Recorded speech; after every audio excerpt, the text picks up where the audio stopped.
All right, everyone. Dan, we're on live, dude. This is live. Dan, do your Macho Man impersonation. You said you were gonna do it before the show. We're on live, dude. Bear with me, Merlin. Bear with me. I just need a moment. You know what I mean? Denny. Yeah, but Dan. Merle, are you there? Are you? Just give me one. Yeah, bear with me. Bear with me. Okay. All right. Hey, I'm gonna do Denny. Okay. Hey, brother. How are you doing? There's a podcast called Between Two Slabs. They consume mass media. It seems so sad. It's the great Curator and Merlin. They can't grow pubes, so they gotta wear a merkin. They got no money, so I guess they gotta share. Just two nerds wishing they could grow body hair. Comics, cards, and toys, nothing that would interest you. It's the podcast that nobody listens to. All right, rise and shine. It's Merleworld card time, and it's the Curator Army. And the Curator has his pirate hat on. Great Curator, are you there? Yeah. Hey, how you doing, Merle? All right, man. Oh, we're in the Curator studios, but you don't look like the Great Curator. What do you mean? This is how I always look. Don't you look a little different, man. I know you're gonna. I know I'm a white guy and I'm around a lot of Asians, but y'all don't look alike. You don't look alike. You know, this is ridiculous. Dan told me this was going to work. That even I told him it's not April Fool's. It's April 1st. It's April 2nd right now. And he told me just go with the bit. I can't even do it. But you know what? What you guys don't understand, I bought him out. Did you hear that? This whole Curator Army is the Denny Army. So are you house sitting for him or what are you doing? No, I broke in. You know how F Jerry bought Collectibles Guru? Yeah, I'm F Denny. I bought out the Great Curator. Everyone who's in the Curator Army is now mine. So it was not very expensive at all. Let me tell you all. It was. You bought all his followers? Yeah. No, guess how much it is. I can't even see the chat, but I mean, take a guess. Take a. Let's play high low. $15,000. Lower. 1,000. Lower. I don't have that money. Wow. Wait a minute. I feel screwed over now. Yeah, no, this was like literally a penny per follower. More than you do. Penny per follower. That's all it took. Then he left this country. He left it. He was done with this place. Well, he looks great. You look like you hasn't changed at all, and that he's got his Macho Man pirate hat on right now because he is ready for WrestleMania. Can you dig it? Yeah, brother. Ooh, wow. That's the pirate Macho Man. Yeah. Love it.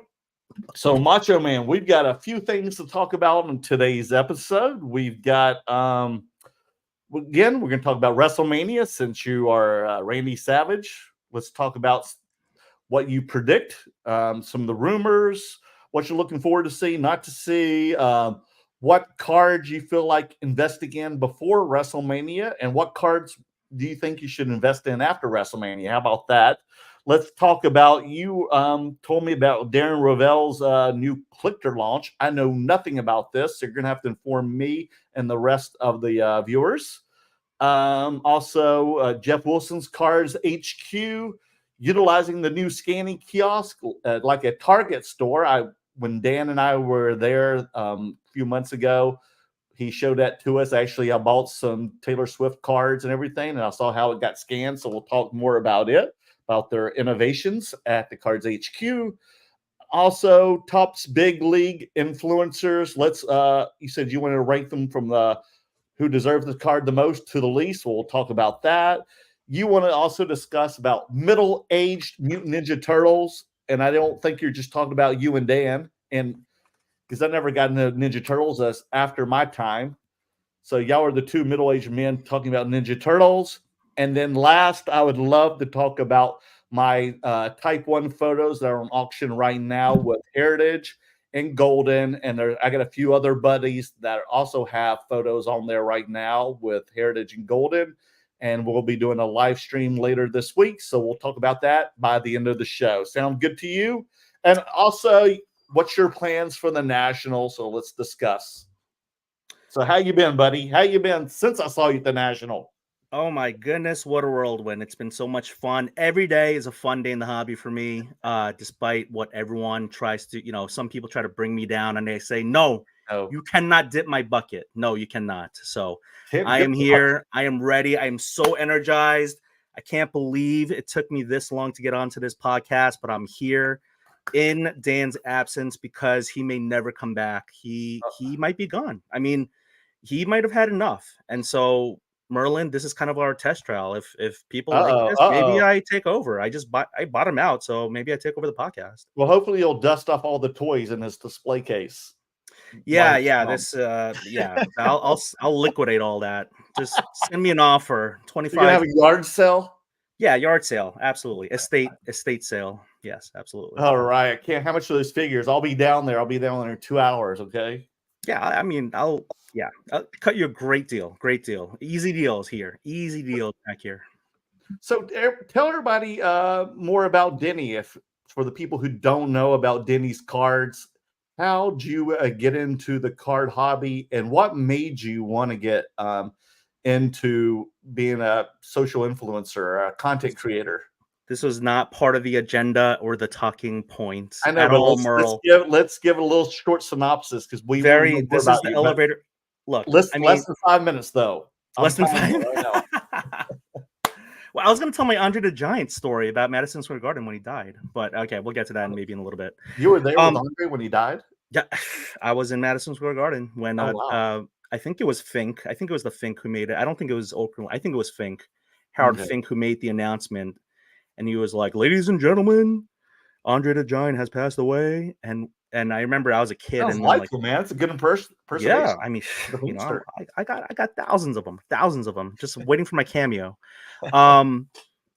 Andre the Giant passed away January 28th, 1993 in Paris, France. I'm not even reading this. I mean, I looked it up a while back, but that was a Thursday.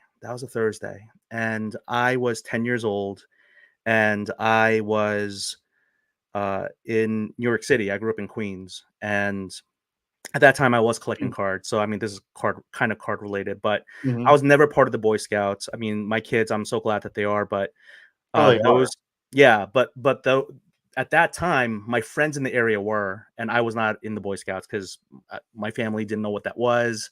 They were immigrants from Korea. South Korea, for those of you who are like, is this guy from North Korea? But we we're an immigrant family, and I had some friends who were Boy Scouts, and they all said, I went on activities here and there with them, and we had some fun, and then they're like, hey, you want to come to a wrestling match with us? And that was WWF. Loved Ultimate Warrior. He was not there that night, but I went with them, and before, I think it was like Bret Hart. I did look it up a while back. Bret Hart and Bam Bam Bigelow. They were the final match. Yeah, this kind of was like the start of the Attitude Era, wasn't it? No, I think it was before. Attitude Era was like kind of like the late 90s, early 2000s, right? So this is like early 90s. Like mids, I think. Because this was 1993. The whole Shawn Michaels beat, Bret Hart. And then he left the Montreal Screwjob. Yeah. And then when, of course, Steve Austin's fame came, when he was so bad he became good. Exactly. So yeah, I will defer to you with the timeline of wrestling, but back then it was the WWF fighting with the pandas for the World Wildlife Fund. Oh, wow, is that what's going on? Yeah, that's what happened, and they lost. Wrestling lost, so they had to change. Yeah, they had to tap out to the pandas. So WWF, Fink in the middle of the ring, I remember, because we were in the nosebleeds, and he just says that, ladies and gentlemen, that Andre the Giant passed away. And the adults, right, because I'm a kid, I'm like, oh my gosh, he really died, which he actually did die. But the adults were like, oh, he's coming out from under the ring, or watch out, he's gonna sneak up on the Hulkster. And I was like, oh my gosh, what are you talking about? He's dead. And so, of course, the kids were right. The adults were wrong. He actually did pass away.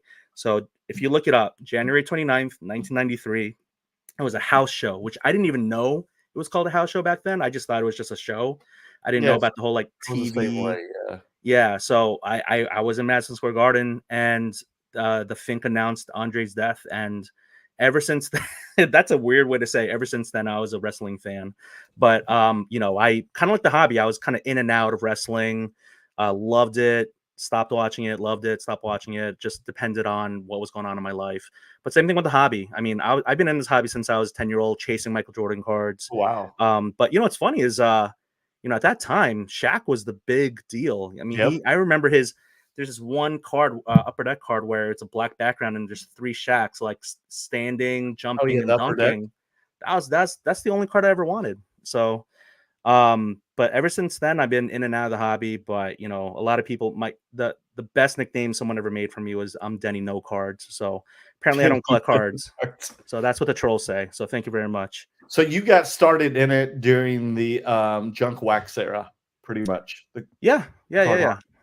No, I never pulled. You know, a lot of what I had was junk wax. I definitely pulled some really, you know, rare random cards here and there along the way. But you know, when you're a kid, you're pulling packs. You're not pulling boxes and cases. No one ever thought about case breaks or box breaks. No. I remember 2 times my entire life, I was able to open up an entire hobby box, and one time was like for my birthday. You know, like just being gifted like from my dad's friend $100. So I went and got, you know, Stadium Club and looking for beam teams, and that was it. I mean, other than that, you're always just, you know, $1 packs, $2 packs.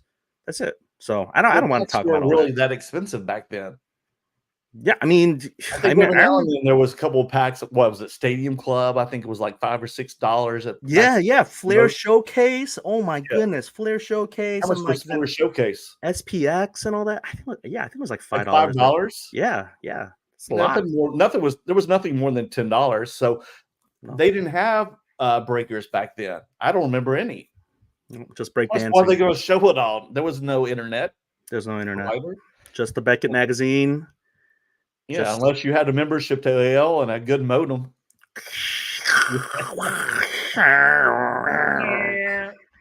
In that first year of AOL, I 1 month I built a $500 phone bill.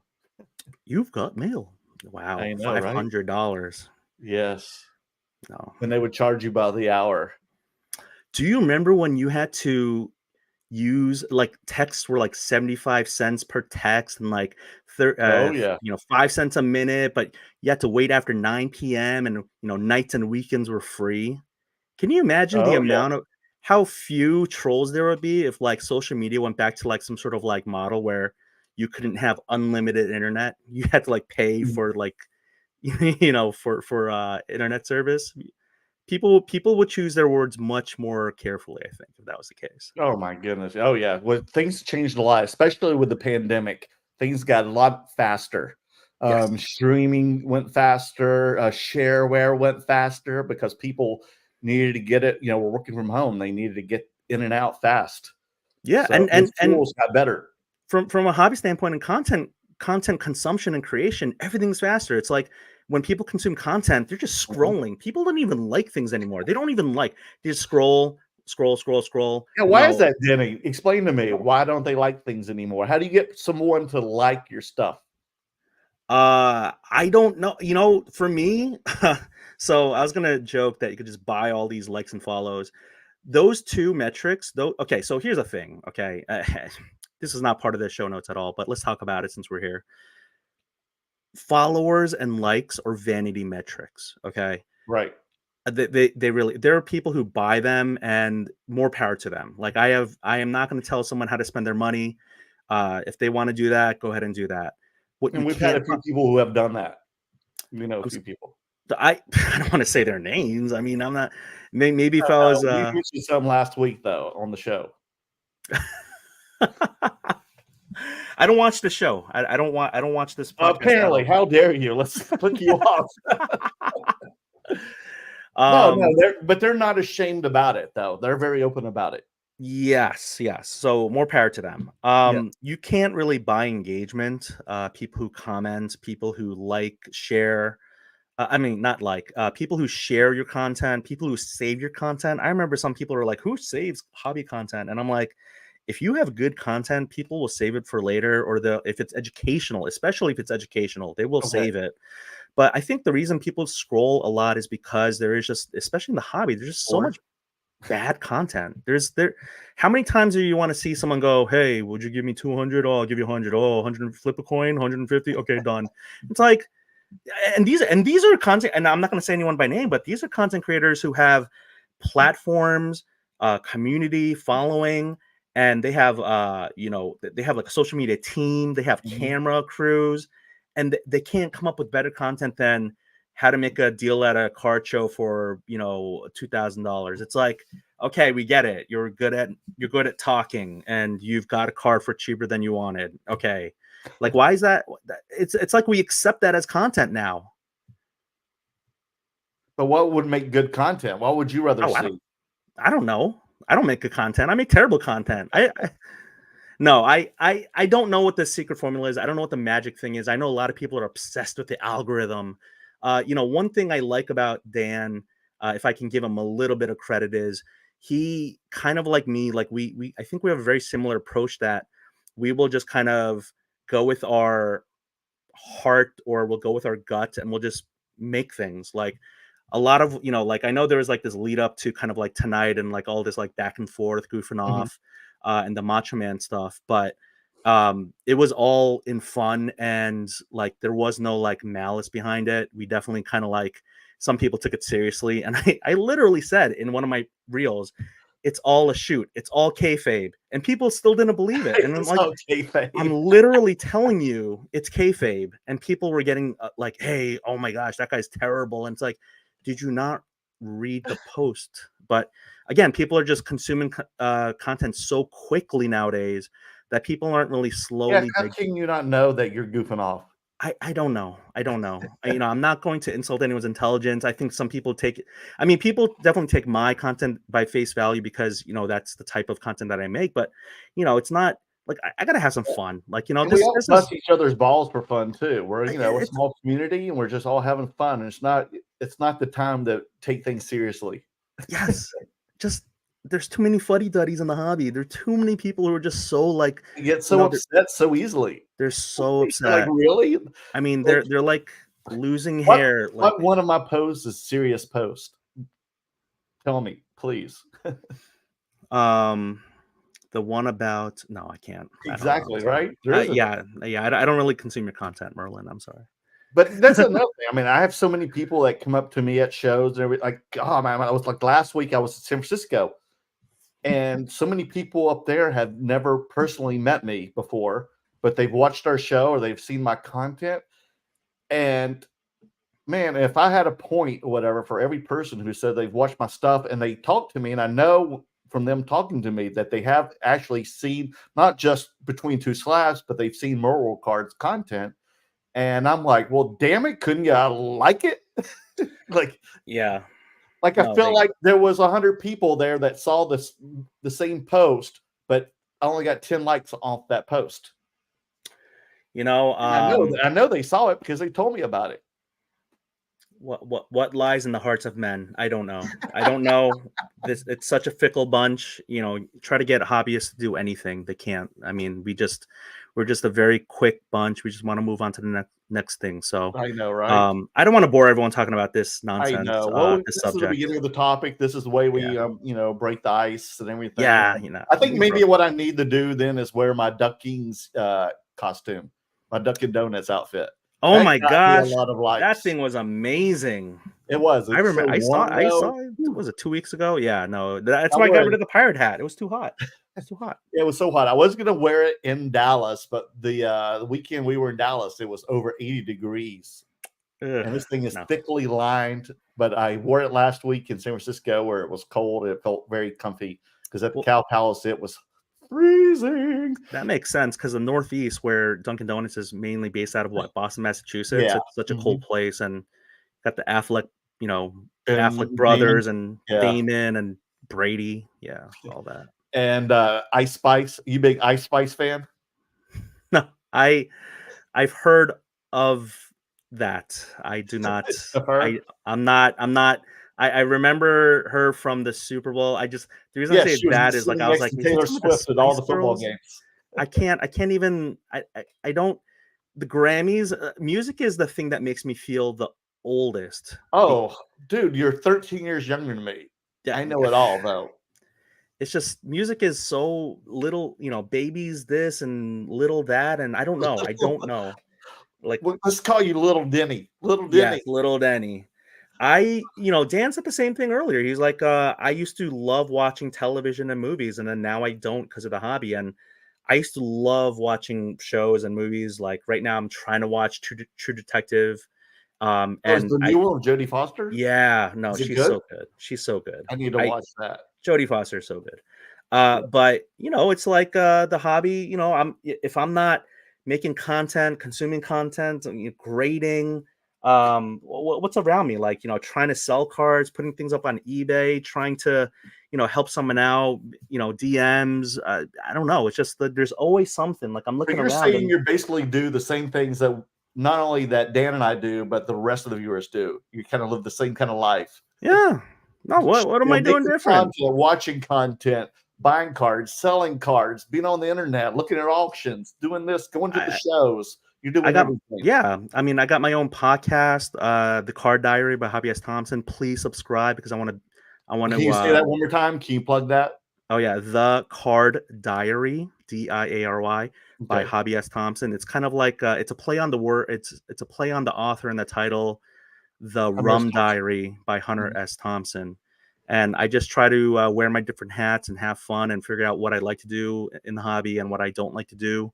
It's kind of like gonzo journalism within the hobby. Oh, so Hunter S. Thompson was a gonzo journalist. Exactly. So that's what I'm doing with that. And, I got my YouTube content that I'm trying to do. I'm trying to overcome Between Two Slabs by you don't seem too happy by that. I'm always happy. Now you are the happiest man in the hobby. I gotta say, when I first met you last year in Chicago. So that was a front. Like, what was your state of content when I first met you last year at the National versus what it is today? I don't know. Nobody knew me. And then when I made national content and people saw me, they were like, "Who is this guy? How dare he be on my feed?" And I was like, "Dude, I'm not doing anything. I'm just doing the same thing I've been doing. It's just that people are noticing it more." But I got so many people upset. I mean, and then people were like, a few things, but I don't know much of the stories. You heard a few things. Yeah. Who is this guy? Though. Does he collect anything? Oh my gosh, he's the worst person in the world. He's like, oh, he's the next curator. He's gonna pump something. And I'm like, oh boy, thanks. Yes, we're both Asian. Thank you very much. There can be more than one Asian content creator. Yeah, no, it's been incredible. No, but Dan's been like, I joke with him, bust him. Yes. I don't know. Can I say balls? I don't know. You can. You say balls okay. out there. That's okay. I marked it afterwards, not made for kids, so I can add the tags in there. There you go. I gotta learn this. No, but you guys, we had some good meals. Should we even talk about our Fogo de Chao dinner? Yeah, just quickly, yeah. Yeah, quickly. I mean, there was a lot of meat, and we had Brazilian drinks. I guess they were called caipirinhas, right? We had dinner 2 nights in a row. I ate that fish place the night before with you as well. The name of that place, but it was pretty good. It was pretty good. It was just we needed something to eat quickly, and I was so hungry. But it was an upscale restaurant, and I needed that good food. I don't know if I'm allowed to eat pizza, and I can't. Because I have a gluten intolerance, so I can't eat pizza and bread. I see. So I don't know if I'm allowed to say this, but I'll go ahead and say it anyway because Dan can't stop me. Oh boy, we're in trouble. Yeah, no, it's pretty tame, I guess. But when I met you and Dan at the National in person for the first time, you really are always happy, and you are genuinely like a good dude. So is Dan. Dan's a good dude, but he really is more reserved than I thought. Like I was so full of so much energy, kind of like right now. Like I can talk a mile a minute. I grew up in New York City, and that's why I'm surprised that he invited you to dinner. yeah, because I wouldn't stop talking, and he was just like, man, will this guy shut up? Like he's like he won't stop. And I was like, I don't know, I'm just so excited. And this, and it was my first national. It actually wasn't my first national. I went to 2012, Baltimore. Okay, awesome. The national in Baltimore, but that was 12 years ago.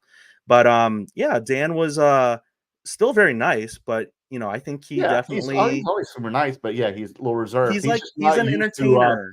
Once the camera goes off, he's not used to people shooting out of a cannon. straight Yes, to them. exactly. That Whereas makes I am just always a mile a minute. you shot out of a cannon, I am which shot. I don't mind. I love that. No, It's a little too much for you. Yes, he is like, I need to wind down, and there are definitely times when I feel like exhausted or I'm like run down too. But when it comes to exciting times, exciting moments, Yeah, you were excited to see us, and you yeah, want to talk and shoot the shit with us. Yeah, that's fine. exactly. Yeah, I mean, look, I took over as the new co-host of Between Two Slabs. Of course, I'm excited. I bought all his followers. I bought the Curator Army. It's the Denny Army. Of course, I'm excited. So how is it? I mean, are you still sticking to your guns? Are you still going to stay in the hobby? You're still going to make content? Like, how's it going?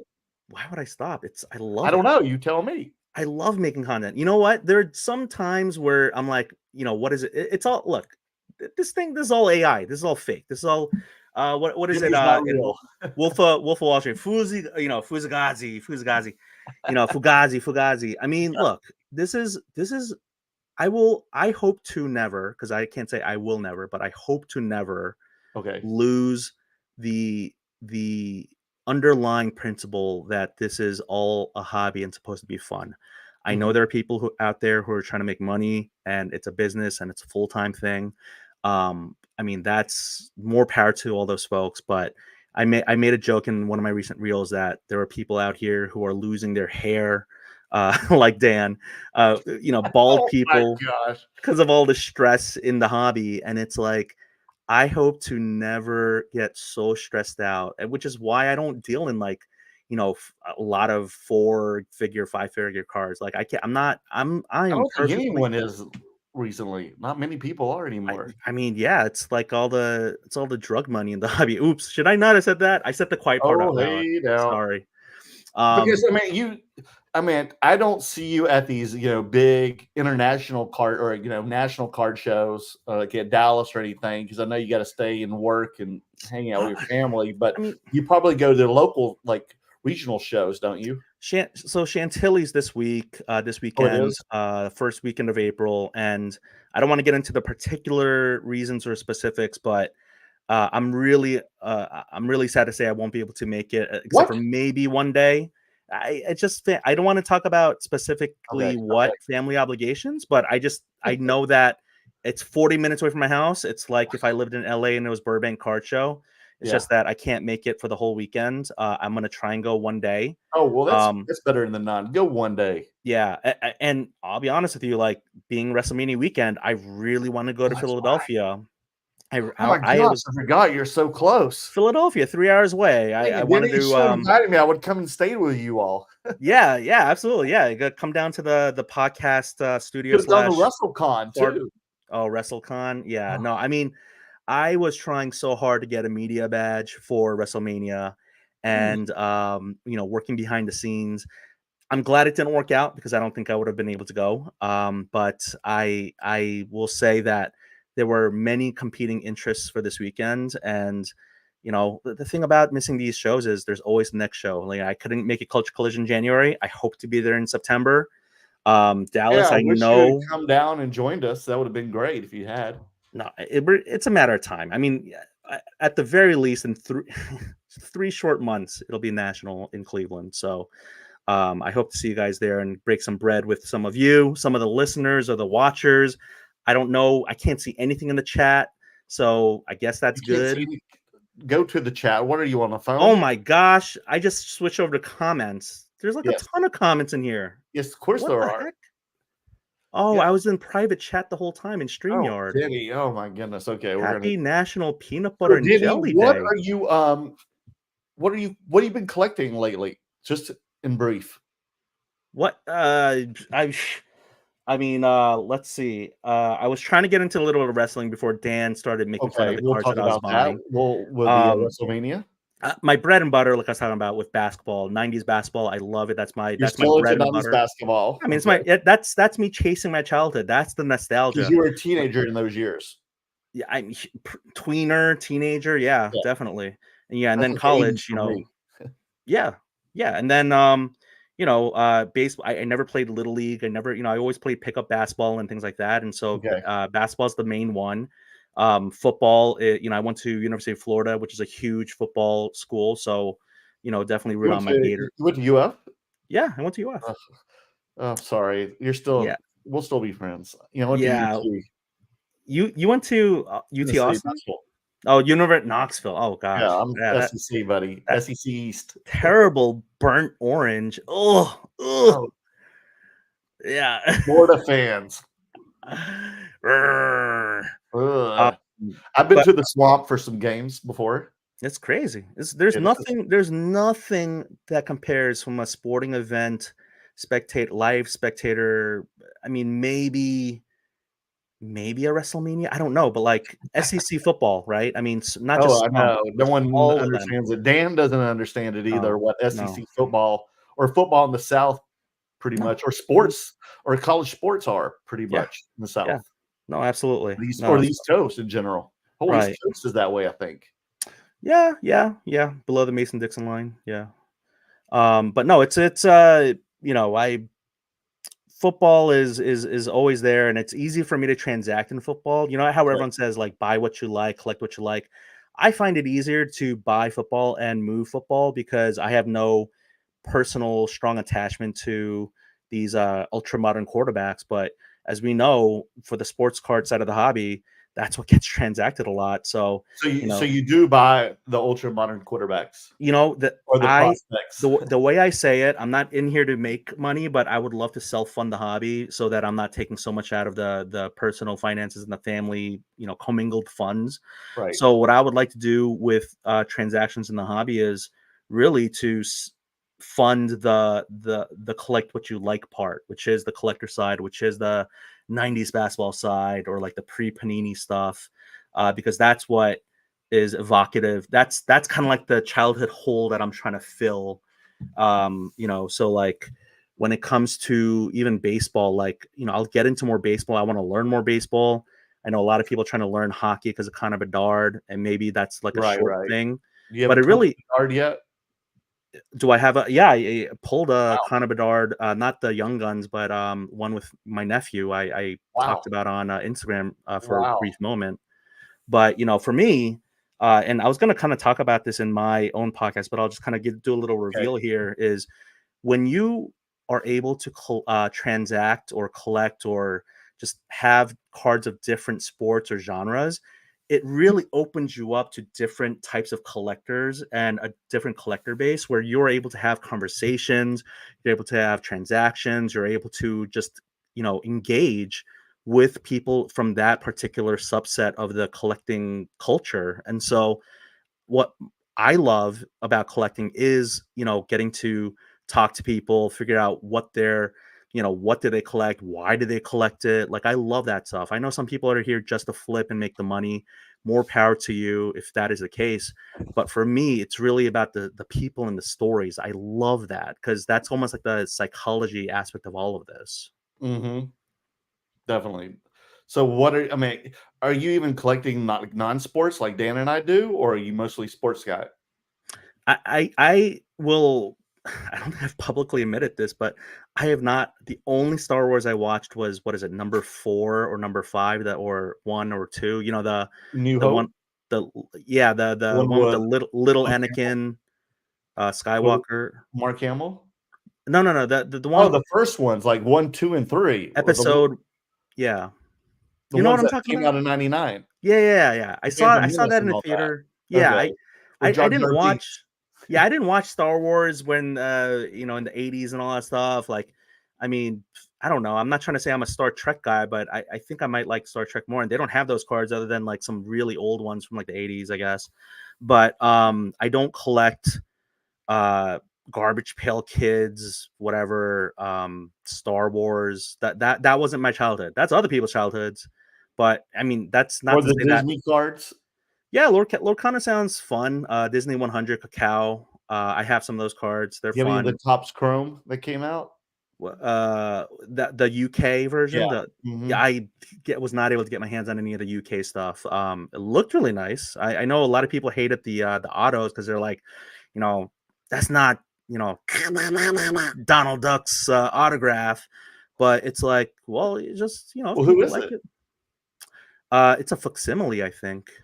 Oh, weird. Okay. Am I allowed to say that word? Facsimile? Yes. Oh, wow. Okay. Wow.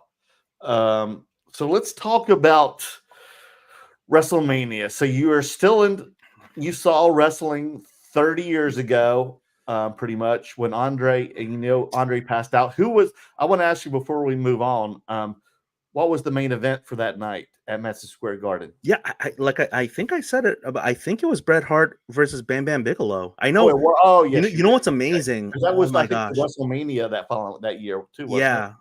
I imagine so. No, it was him. It was Bam Bam Bigelow versus LT, Lawrence Taylor. Oh my gosh, that dude.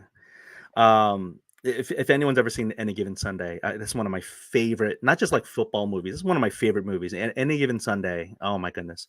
But Young Undertaker versus Erwin R. Shyster.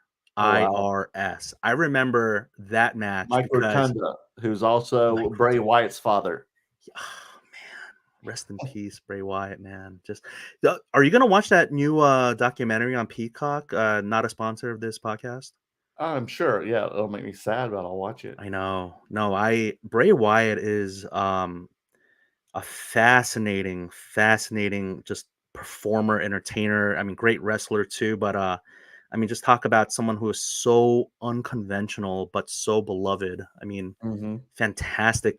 You know, what am I trying to say? Like, entertainer. Yeah. Wow. I gotta watch that. So let's talk about WrestleMania. But first, I want to make sure for all the people watching right now, we are on the Great Curator YouTube channel. So please make sure you subscribe, hit that bell button. Leave some comments below. We'll get back to you. And also, if you're in the car, if you're working out, if you can't watch it on YouTube, then we have other podcast platforms. All those links are in the description below. I even have the link to Denny's Instagram. So if you want to follow him, feel free to follow him and harass him. Okay. Like he always gets harassed. But all the information for Denny, all of us, is down below. And let's hit it up to WrestleMania. Let's do it. So 2 nights. Have you ever been to WrestleMania? I have not yet. Oh my gosh, it was insane. Last year, you went to LA, yeah, right? LA. Well, me and Dan did, and a couple of my buddies. It was great. We were on down ringside. It was fun. I bought tickets last minute for like third of the price. It was great. What app did you use? Did you use the Game Time app? For what? For buying tickets? Last second, yeah. StubHub. Yeah, it's StubHub, Vivid Seats, and a couple other, like SeatGeek.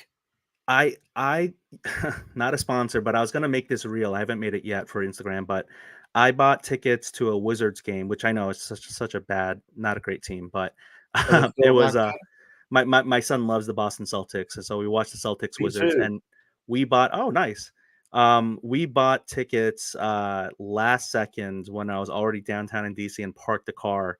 So we're literally talking like a few minutes before tip off, and I bought seats in the nosebleeds, and they randomly or not randomly gave me a upgrade. I call it the influencer upgrade, but they put us in club level. The Game Time app. The people really, yeah.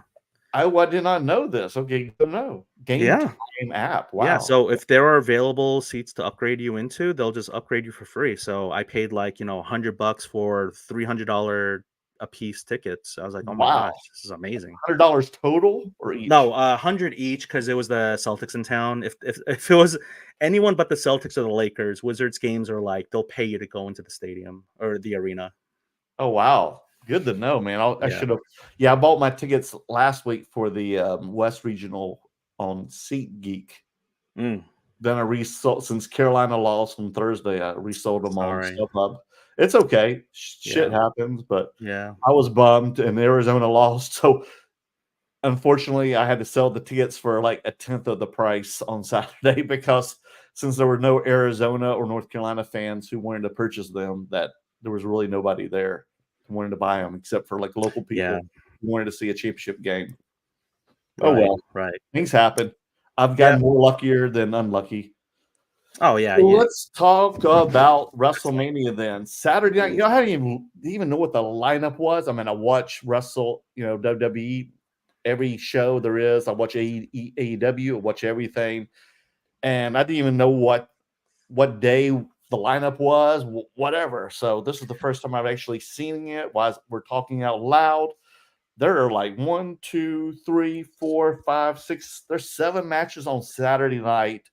The first one, I don't think you know even what they are either, Denny. Denny Rey and Mysterio Danny. and Dragon Lee versus Santos Escobar and Dominic Mysterio.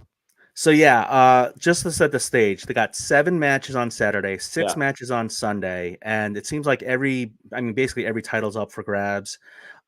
This God. first one, I'm sorry, like I Dom is the best heel in wrestling right now in WWE. I'm sorry, because there is MJF over, not on the WWE roster, but other than that, I mean, this one is it's not even a good what is the term, amuse bouche appetizer. This is like a palate cleanser. Move on.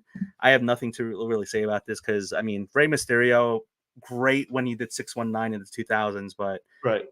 just I would watch this for Dom. That's about it. Okay.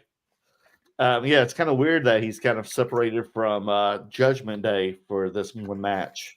I guess maybe because going against his dad. But who do you think is going to win? Oh, I mean, I flip a coin. I know some people are really excited about Dragon Lee and see how this is gonna be, but I mean, Dirty Dom's gonna Dirty Dom, and something's gonna happen where he's gonna do something shady at the end to bring it to his favor. Oh, good What call. about yeah? Good call. Next, I think there is a 6-man or 6-woman tag team match. Bianca Belair, Naomi, and Jade Cargill. It'll be Jade Cargill's second pay-per-view after Royal Rumble. Her first WrestleMania versus Damage Control, Dakota Kai, Asuka, and Kairi Sane. I heard Jade Cargill had the biggest pop for the women's Royal Rumble. Oh, really? I think she's got it all. I mean, I'm getting goosebumps just talking about her. Oh my goodness, look at that. Denny's got the goosebumps. Wow. I mean, it's almost like because of Jade Cargill, I think she's kind of like the new kid on the block. I mean, right. Bianca Belair has been so great for so long, or not so long, but like she's the EST. I like this matchup in terms of like it's I don't want to bring in it.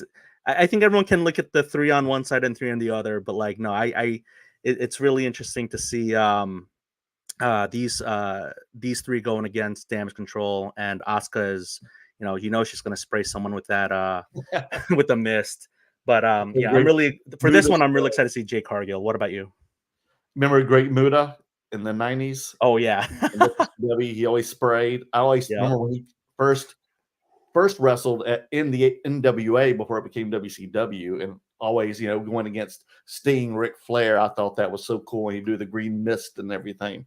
I would agree. You got to make Jay look good, Bianca, but I've also heard rumors there's going to be a Naomi turn too. This could be a time when she turns and Damage Control could win with interference from Naomi. I don't know. That story could happen to make things more interesting, which could create feuds down the road between them all. Yeah, absolutely. But for the time being, I think I'll also go with Bianca, Naomi, and Jade as well. Yeah. They give them all a push again. Then we've got the 6-pack ladder match for the undisputed WWE Tag Team Championships. This storyline's been going for a while because there's been a lot of tag matches through all Raw and SmackDown to make this match happen. I think you've got Judgment Day, who are the champions, versus Awesome Truth, which is The Miz and R-Truth, DIY, Johnny Gargano, and Ciampa, versus the New Day, versus the New Catch Republic, which is Pete Dunne and Tyler Bate, versus A-Town Down Under, which is Austin Theory and Grayson Waller. This is complex.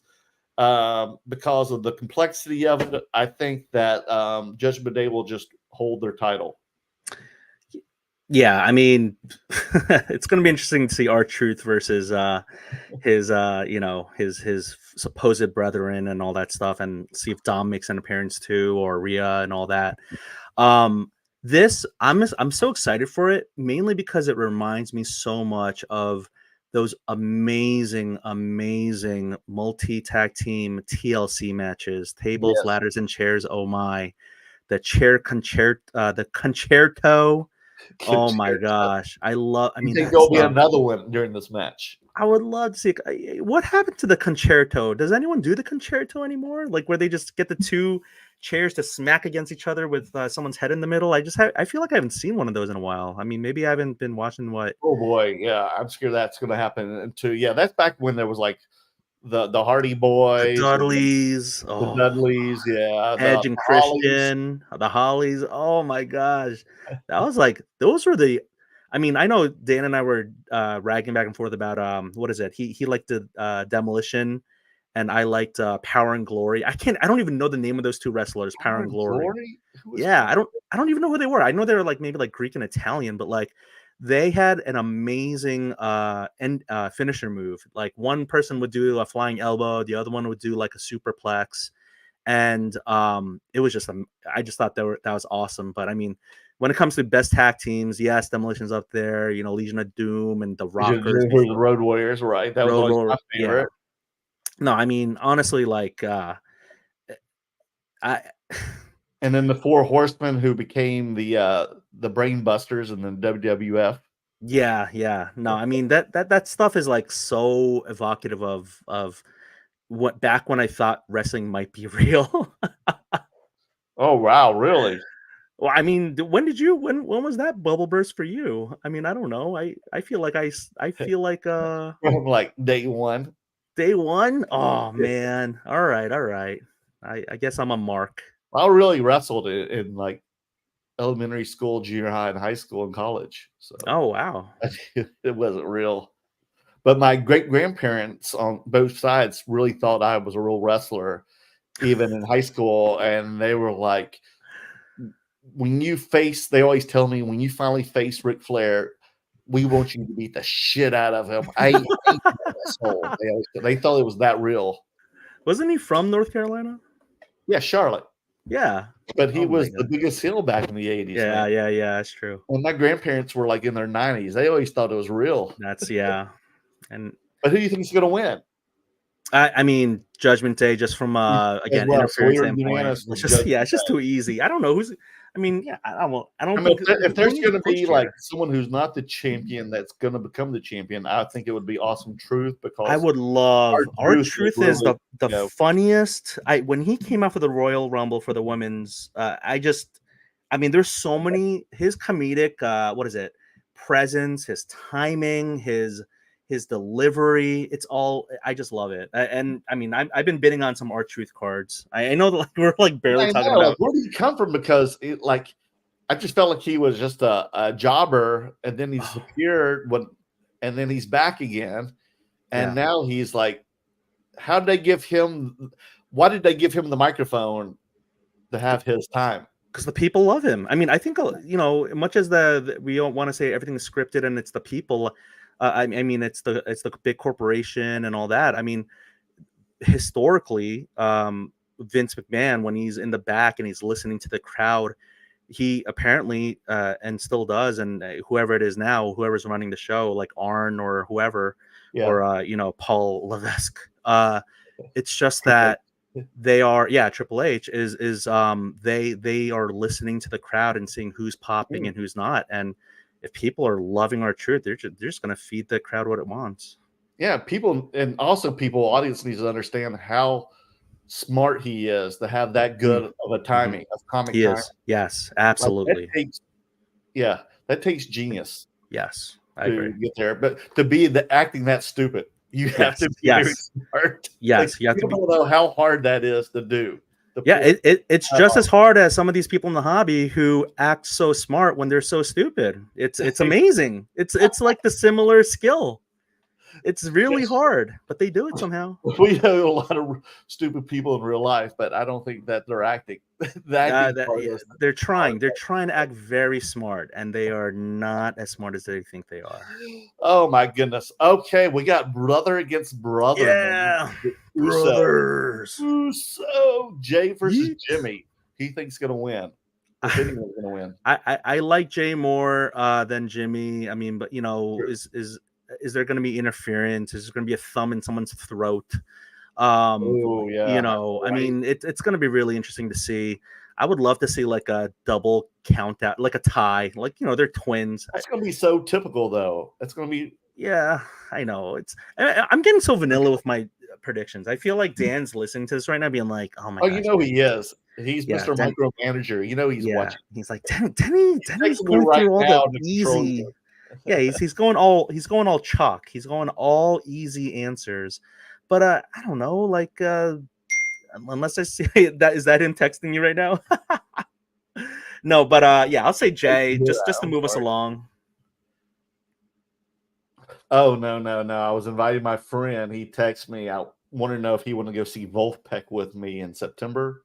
So we're gonna play.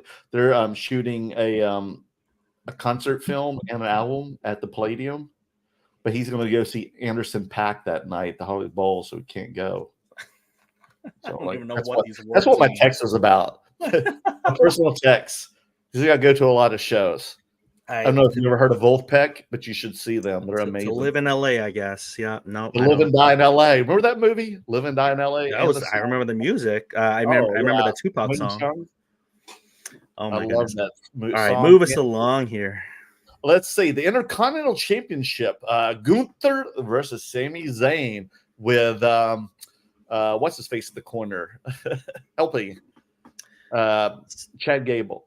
I was gonna say like coaching him. It's kind of like a Rocky thing going on here. I never got the Gunther love. I think he's worse on the mic than me. I don't know what to say about him. I mean, are you serious? I don't know. It just doesn't do it for me. Sami Zayn, he was him and KO. It was such a good storyline and all that. I have no feelings one way or the other for this one. The next two I really want to talk about. So okay, well, first we got a super sticker. Sticker. Michael Acorn, $5 super sticker. That goes to Dan's pocket. I never see any of it. Just kidding. What do you mean? No, it's all coming to me now. I bought them out to the account and pays for our hotels and stuff with that $5. Michael says, "Did the new Dan, that's Denny, say he doesn't like the Star Wars?" You rubbed the wrong rib, dude.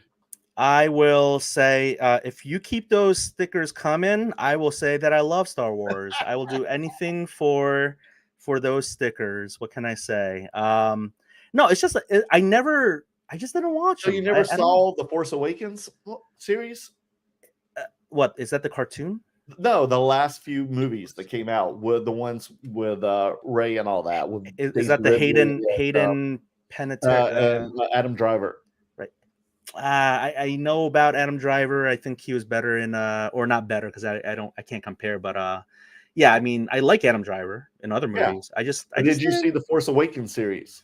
I have not seen it. No, Denny, we're gonna lose some fans now because of that. Thanks a lot, dude. Only because of that, and not because we've been talking about only wrestling and content creation for an hour. Well, we're trying to get Gramps into wrestling as well. That's why he watches, because he's only a Star Wars guy. He only sells Star Wars at shows. So he's trying to open his horizons here and yes. Adventure. I'll give it a shot. How about that? He'll give it a shot, Gramps. We'll give him to the dark side. He'll join the dark side soon. Oh, so can I Gunther or Sami Zayn? I do, because he gave a super sticker. I did want to say this. Dan got really upset at me because I sold one of his $100 Baby Yoda cards, Topps Chrome Refractor. Ooh. It was one of like only 2 cards that was not like stickered in his showcase. This is at the National, and he stepped away, and I was comping the card, and I thought I found it. I guess I didn't find the refractor version or something like that, but he stickered it. He said he wanted to sell it for $100. But that was after he came back when I took a picture of the card and I showed him. He's like, yeah, that's $100 card. And I said, I sold it to someone for $25. Here's the money. And he was like, dude, that you can't do that. And I was like, I will make it up to you. I will pay dinner. I will pay you the rest of the cards. But he declined to take the money, which was very nice of him. And because I'm indebted to him, here I am on this podcast. Nice. Good job, man. So who do you think is going to win? Gunther, the champion, or Sami Zayn, the challenger? Give me Sami Zayn. I just think Sami's going to break Gunther's streak and now become the new Intercontinental champion. I'm going with my heart. There's no brain thought with this choice of Sami Zayn. Yeah, I agree too. I meant Gunther's already surpassed the record for holding the Intercontinental Championship the longest. So there's really nothing in this for him anymore. I think then to move up and challenge for the world title to get that push. And I think Sami Zayn needs the Intercontinental Championship more than Gunther, because I heard Gunther is going to get a big push for the world title, so he doesn't need the belt. All right. Well, what's that look about? I just don't. He doesn't do it for me. That's all. I mean, look, he's different. I don't expect him to do it for you, but no, I mean, like, you know what I mean. Like, he doesn't like someone like we're about to get to the women's world championship. Who's Chad's partner? What's her face? Maxine Dupree. I feel like she does it more for you than Gunther does. Let's get her in the women's world championship. Let's do it. Triple threat. Rhea Ripley, the champion, versus the man Becky Lynch. This is the match that Dan and I started talking trash about. Really? He's a big Rhea collector, right? I am not a big Becky collector, but I like her. I think she is the man gimmick, and her versus Rousey earlier, and like her just, you know, when she busted her nose is when she really popped and she got bigger, right? And she has just been such a fury, you know, like there's something about her. I'm just like, man, like she's, you know, and I know right now that she's not getting a lot of love, and there's a lot of people who are like hating on her. Right. Totally get that. I totally get that. Happens, man, when they just turn on you. Like you've had so many fans all of a sudden, then all of a sudden they turn on you. This is you the know how feeling that's that yeah. Yeah, Dan and I feel like that. So you know, Rhea's got, I mean, you know, after the whole Perth, Australia, her family, like, you know, her, and I don't know how much we're gonna do Sunday night, but like, you know, that the Waller effect and everyone from Australia, it's great. Rhea, I said this to Dan privately. I said, Rhea Ripley, I would love for her to try to get into some sort of like, you know, mixed gender match for a title, like Intercontinental. Like, how cool would it be? Kind of like China back in her heyday, like going for the Intercontinental Championship. Like, I think that would be so awesome. I don't know if they'll actually do it, but Rhea's definitely got a lot of. So. I mean, if you think about it, though, Rhea is like, she's not that Amazonian like China was, because she's still 5'7", which is taller than most women. Mm-hmm. She's just really like more broad shouldered because she's muscular. Yeah, well, you know, she's got. But if she goes up against a guy, she's going to look tiny. Okay, she's going to look maybe. like China. Or yeah, I mean, you know, when she's tall, she was like 5'11", wasn't she? Yeah. No, I get it. I get what you mean. It's just when she, I mean, isn't Damian Priest one of the tallest wrestlers? But yeah, like compared to like the real tall wrestlers, but and Drew's pretty tall too. He's pretty huge. No, I feel like Rhea's just got, she has a very commanding, you know, like mommy's on top, and like she's very hey, I don't know. It's just I just read the t-shirts. That's the curator's favorite dream there. Yeah. Oh, I forgot to say you know what I'm saying, or what does he say all the time? Shut up. You know what I'm saying. You're in trouble. Okay. Yeah, you know what I'm saying. You know what I mean. Win? What's your prediction? Becky, I'm gonna go with Becky Lynch, 100%. It'll be a big upset. All the way. Becky's petite. You know what? She's not much bigger than my girlfriend. I don't think she's like barely 5 feet tall. Like she's 5'1", 5'2", maybe. Isn't your girlfriend Jia Li? Yes. But yeah, she's very petite, because I always thought at the longest time that Becky was, you know, a bigger woman, but she's really not. She's just she's not much bigger than Liv or Alexa.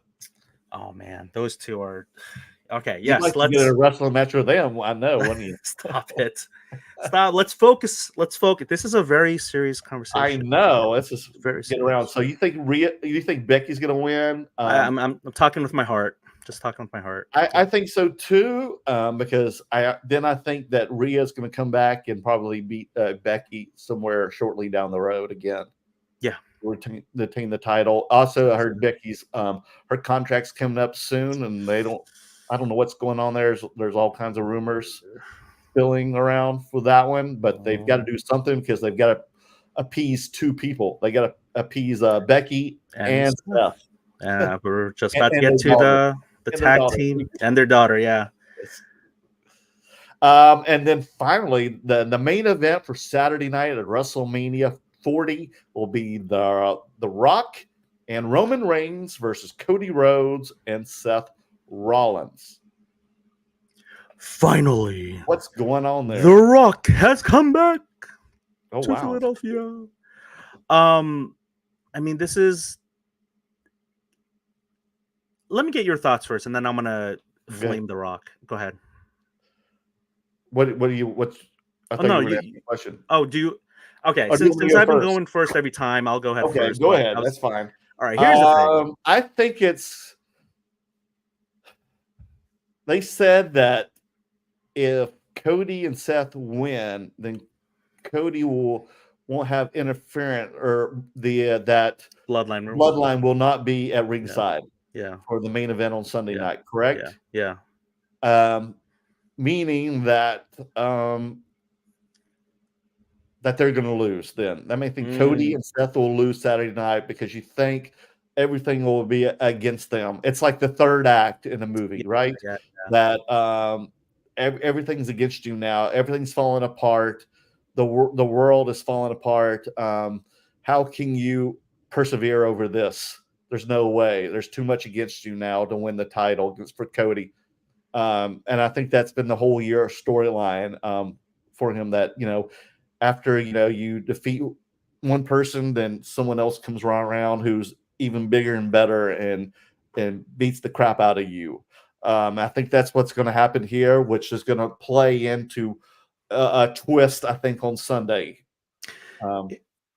What do you think? Two things I want to say to that. One is, this kind of reminds me of, like, in sports, like in baseball, it's like if the American League, National League, whoever wins gets home field advantage in the World Series. It's like, if you're one of these teams that's not contending, you're like, I don't care who gets the home field advantage. So that's kind of like Seth Rollins. He's like, I don't care what happens, Cody. And then Cody's like, come on, I gotta get, I need this advantage. But it's kind of funny. For me, it's like, do we even have any evidence or proof that The Rock can still wrestle? Right? I mean, this is his first in-ring. Yeah, it's supposedly he's going to be wrestling his first true match in 11 years. Oh my right? Goodness. That's a decade, more than a decade. Far as I know, the only thing I've seen him do is whip someone with a belt. With a like before this before recording, I was like, Merle, I gotta go right back. I gotta get the pirate thing, and so when I did my Macho Man Randy Savage thing, I had like a little belt on me, like I had a little that was my back brace. That was my back brace. But all he's doing in these in the lead up to WrestleMania is he's just like getting his like weightlifter leather belt, and he's just like whipping Cody. And I'm like, we have not seen him actually wrestle, and that is a concern to me. I'm sure he'll show some sort of thing in the belt in the ring, but right now I'm like, I could see some sort of like real or fake injury, maybe to Roman or The Rock, so some sort of like theatrical thing happening where we don't actually see The Rock wrestle. I don't know, but I don't think it'll be like what happened to Shane McMahon last year. I blow out, or like Vince McMahon just blowing out his knees or hamstrings going into the ring. Yeah, I don't know. To give him the elbow drop. Yeah, I don't. Yeah, the people's elbow is like not even. I mean, he's electric on the microphone, but Right. Young Rock for sure. Wrestle, he could sell. Him selling the stunner is like one of my favorite things. Just seeing him sell Stone Cold. But I don't know. From an actual wrestling standpoint, like an actual technical, I don't see this being like a really good match. I am Really? going to choose Cody and Seth because I have my Cody gold prism card, and Oh, you you know, do? the curator has his bloodline stuff, but I think the real wrestling hopefully will come Sunday. But I don't know. It's such an unknown. What is Rock gonna do? He can't just slap someone in the face and slap people with belts the whole That's why they're doing a tag team, so he doesn't I have to know. fight solo. Yeah, but what is he gonna do? He gets tagged in. What is he gonna do? Go in there and get on the mic and just talk someone to death? Like, He'll still brawl. we'll see. I want to see it. Who do you think he's going to win then?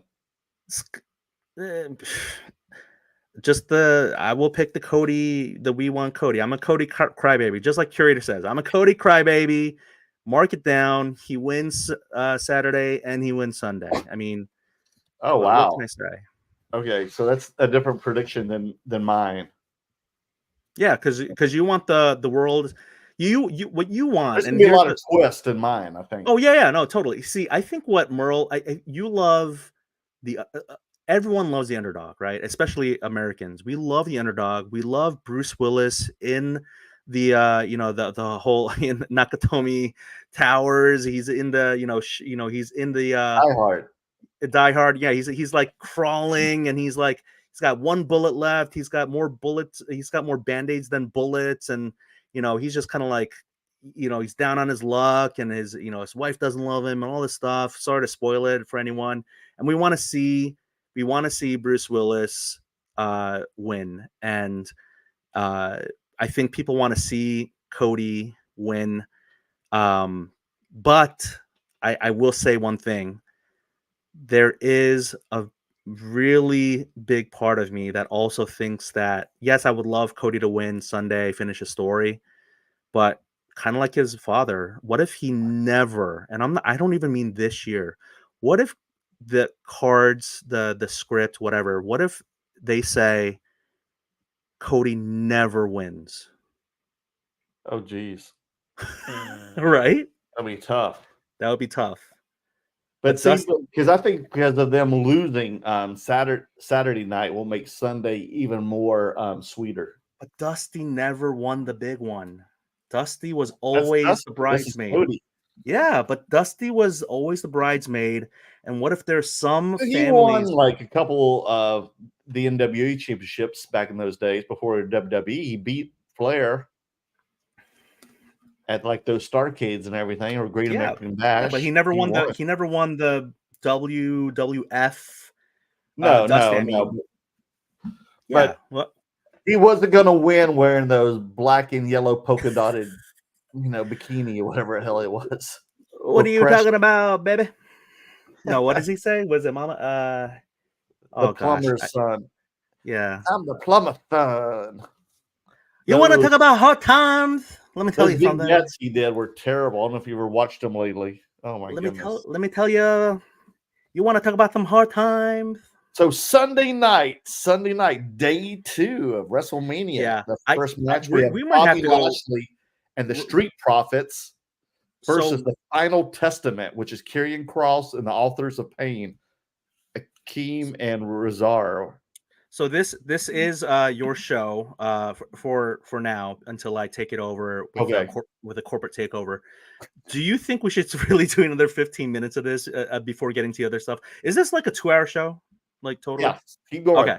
Okay. So if you want to fill time, look, I can talk all night long.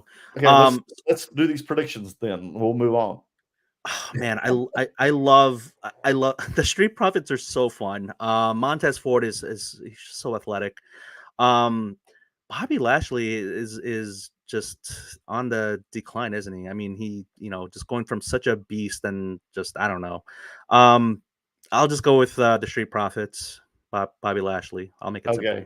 Yeah, I mean these are like 6 wrestlers that WWE doesn't know what to do with. They keep going back and forth with their their storylines with if they're a heel or not a heel, the baby face, or they take a break and then they come back trying to refresh them, and it hasn't been working. I mean, Karrion Kross has been pushed around, the Authors of Pain. Same with Street Profits and Bobby Lashley. Yeah, they're kind of like lost in limbo. All these guys are. So who knows?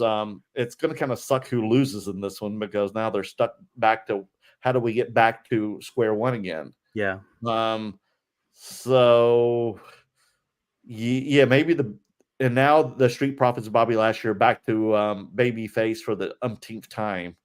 So they're probably going to win. Yeah. LA Knight versus AJ Styles. Yeah. Ooh.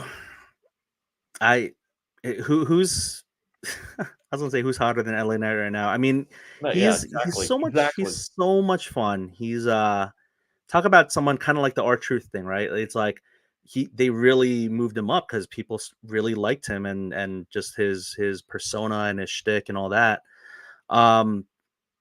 I'll just go again. All of these picks are just heart picks. None of them are brain picks. That's fine. We're not going to come back and make you feel like shit if you're. Yeah, it's like I lost $1,000 on these bets, on these gambling bets. Are you actually gambling on these? No, I'm not. I'm just saying, like, you're holding me. Are you going to call Otani? Is Otani putting bets on these? Oh no, we can't talk about that. He's like Bruno. His translator? No. Oh no! I don't even know how to say no in Japanese. I'm like nine. Nine is German. No. Nine. Yeah, nine. LA Knight. I mean, just because it's so much fun. Right. Yeah, he's just too hot right now, right? Yeah, too much. He has to win.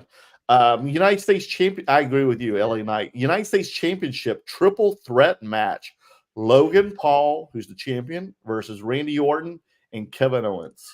I can't wait for this one. Kind of like maybe I just like a lot of people in the ring at the same time. I really liked. You like a lot of people in the ring at the same time. Yeah, battle royale, like total chaos. Yeah, we don't do enough battle royales. The Royal There's Rumble. There's going to be the Andre. Speaking of, there's going to be the Andre the Giant one on Friday night. Yeah. Yes. No, I love it. I gotta say, I love the Legend Killer. I've admired his body of work for a long time. I know, KO's got his whole, great, just everything. Logan Paul really has showed us that he can really, really wrestle. That moment with him and Ricochet last year was just crazy. That was insane. Just didn't expect it, and that's why I think kind of like sports in general, right? I mean, even though this is scripted, they do have to jump that far and jump that high to make that type of pop. And when I see someone like Logan Paul do that, I'm like, man, that's really athletic and that's really impressive. It takes athleticism for sure. And that's why people watch sports, is to see athletic feats of, that we haven't seen before. Much as I want to say, like, man, Logan Paul is impressive and I like to see him win, like, my heart says, I just really think Randy Orton is just so good. So I just like him. I'll go with the Legend Killer. Yeah, I agree. I think Logan Paul definitely is a great seller for being a newbie for the last 2 years, right? He's also, like you said, a highlight reel. He does some crazy stuff that obviously takes a lot of athleticism. And because they've added Randy Orton and Kevin Owens into the mix, I think those dudes are it's gonna rule out both of them, and I think Logan Paul is going to retain the title. Okay. Who do you think he pins, though? What's that? You think he pins Randy or Kevin Owens? Something's going to happen, or one of them, Randy or Kevin's going to sock one or the other. Gotcha. Can I just say, I'm not trying to flame anyone or stoke the chat, but I got to say, so many people think the spear or the stunner is like the best move, the best finisher of all time. To me, it's the RKO, hands down. It is the RKO out of nowhere. I love the memes. I love when he's like doing it to someone jumping off the top rope, and he just like comes from lying down to like getting up and then doing the RKO. I love the RKO. It is, to me, my opinion, the absolute best finishing move. Nice. We got to see you do it sometime. You versus the Curator. I'm ready. It's going to come out of nowhere. let's see here. The WWE Women's Championship. Io Sky, who's the champion, versus Bailey, who used to be with Damage Control. Speaking of speaking of the Otani translator thing, when Bailey started speaking Japanese, do you remember that moment? Okay, when they were all talking in front of her, like, talking bad about her, and then all of a when sudden she she's first like, heard and then she's like, turned and then on she starts speaking Japanese, and she's like, "Oh, you don't think I know?" And I was like, "Oh my gosh, that is so funny." I love that moment. Bailey is just she's been through quite the, I don't know, the transitions in character, and Mhm. she's I admire her. At first I didn't like her gimmick and her shtick, but she's, especially this past Women's Royal Rumble when she did win, like, I was like pretty impressed by her, and I like that she's kind of like the outcast, or like she was the one. It was almost like a Mean Girls thing, right? Like Yes. they Mean Girled her. Yeah, Yeah, absolutely. exactly. They're using that storyline for sure. Yeah. Bailey got Mean Girled, so I mean, I'm sure that was Bailey's idea too to do this. yeah. So I'll go with Bailey. She has a lot of creative control in the women's department, I heard, and she's very well respected as well by everybody. I heard she's really funny in real life too. Bailey is, so they're carrying that Awesome. over. I agree with you too. I think it's going to be Bailey as well.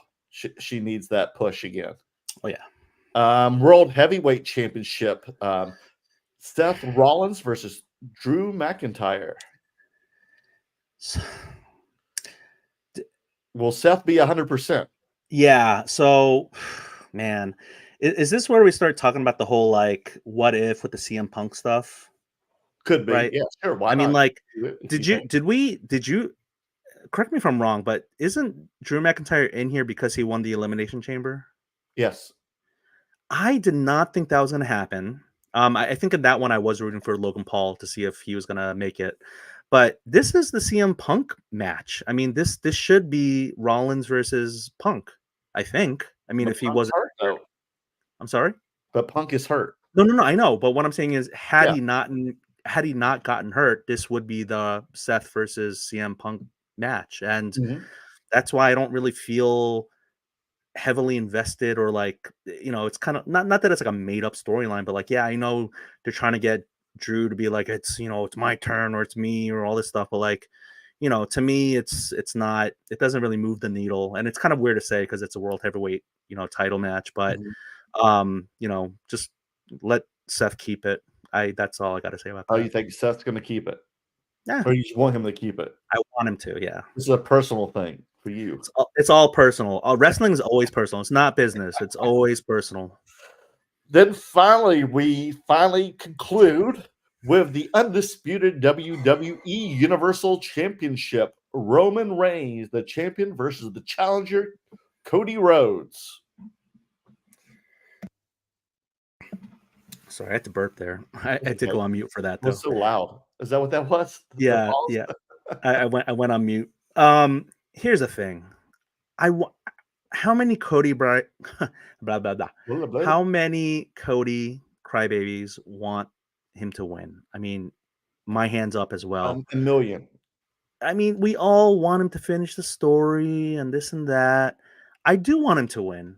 Okay. Part of me, it's a non-de minimis, it's a small but not very small part of me thinks, right, how amazing would it be if Cody never wins? And so my heart says Cody, my head says Roman. Roman. Well, I think it's good. I think it's going to be Cody. Okay. Because it's going to be a little twist. I think The Rock will get involved in this and have an impact on the outcome of this match. Totally. That's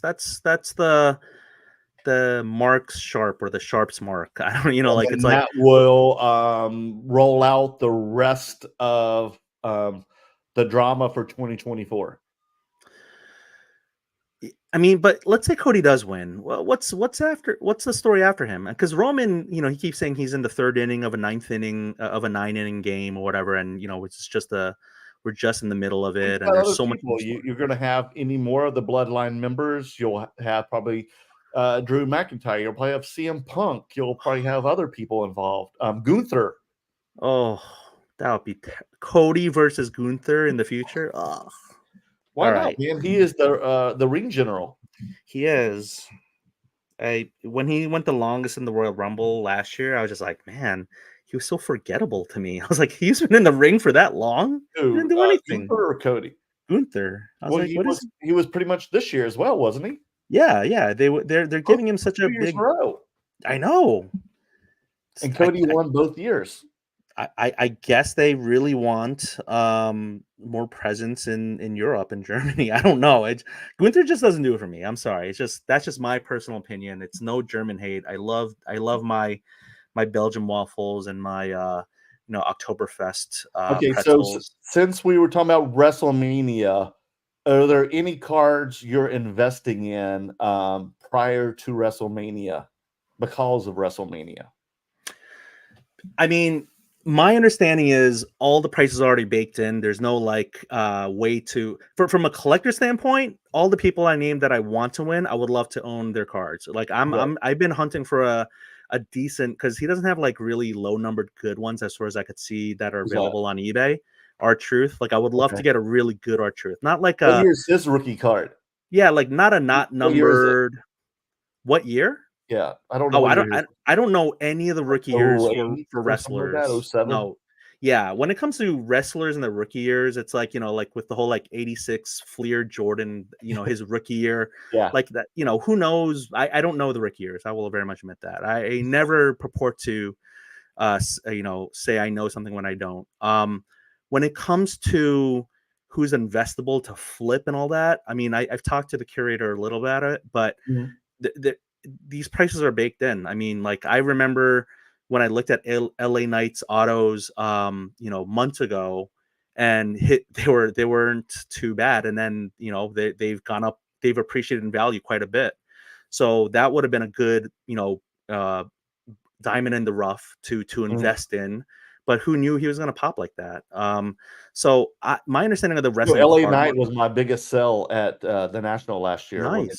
Like last year, out like the first night, like the preview Wednesday. Wow. I wish I had more. He was that hot. Yeah, and as we know, there aren't.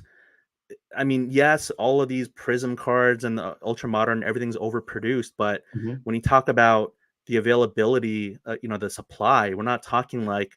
Wrestling, do they have Donruss Elite? Do they have Prism? Do they have Chronicles? Do they have this or that? They do, but like, it's not like Topps with like, Bowman Chrome, Cosmic Chrome, Series 1, Series 2. It's like the major sports, team sports, those are the ones where there's like so much more, there's a stat, not a very specific stat, but, Trevor Lawrence in the football field, in the football card realm, he has like apparently over 500 one-of-ones from his rookie year, and it's like that's ridiculous. What? That's ridiculous, right? So like you can't say that about wrestling cards. Like they're not really one-of-ones. They're not 50 different one-of-ones. It's manufactured scarcity. So, for me, I don't really have like a I don't have any. Everything I've said for the last hour and a half has been completely useless to the listener. Thank you for even sticking this long. But for me, when I think about all of these cards, I would love to, it's the classic thing, right? Money tree, buy whatever you want. You can just buy all these cards of all the wrestlers you like. But I would love to get more, I'll be honest with you, it's like the older cards. I mean, even though they're Prism, I would love more Shawn Michaels, Andre the Giant, Ultimate Warrior. I don't even know if there's much of that, but like, being out of the Panini cards. Yeah. Like I would love to see. Yeah. Like, I don't know if I would, because I didn't collect wrestling cards when I was, like, I don't remember. I don't have any like, I went through an old binder with a friend from his house where he had like the 90s wrestling cards. And I was like, oh my gosh, these bring back so many memories. But those are all like what was it called? The brand was called Classic or something like that. Yes. I don't remember owning a lot of wrestling cards as a kid. when I see the images, they're very evocative of my childhood. Okay.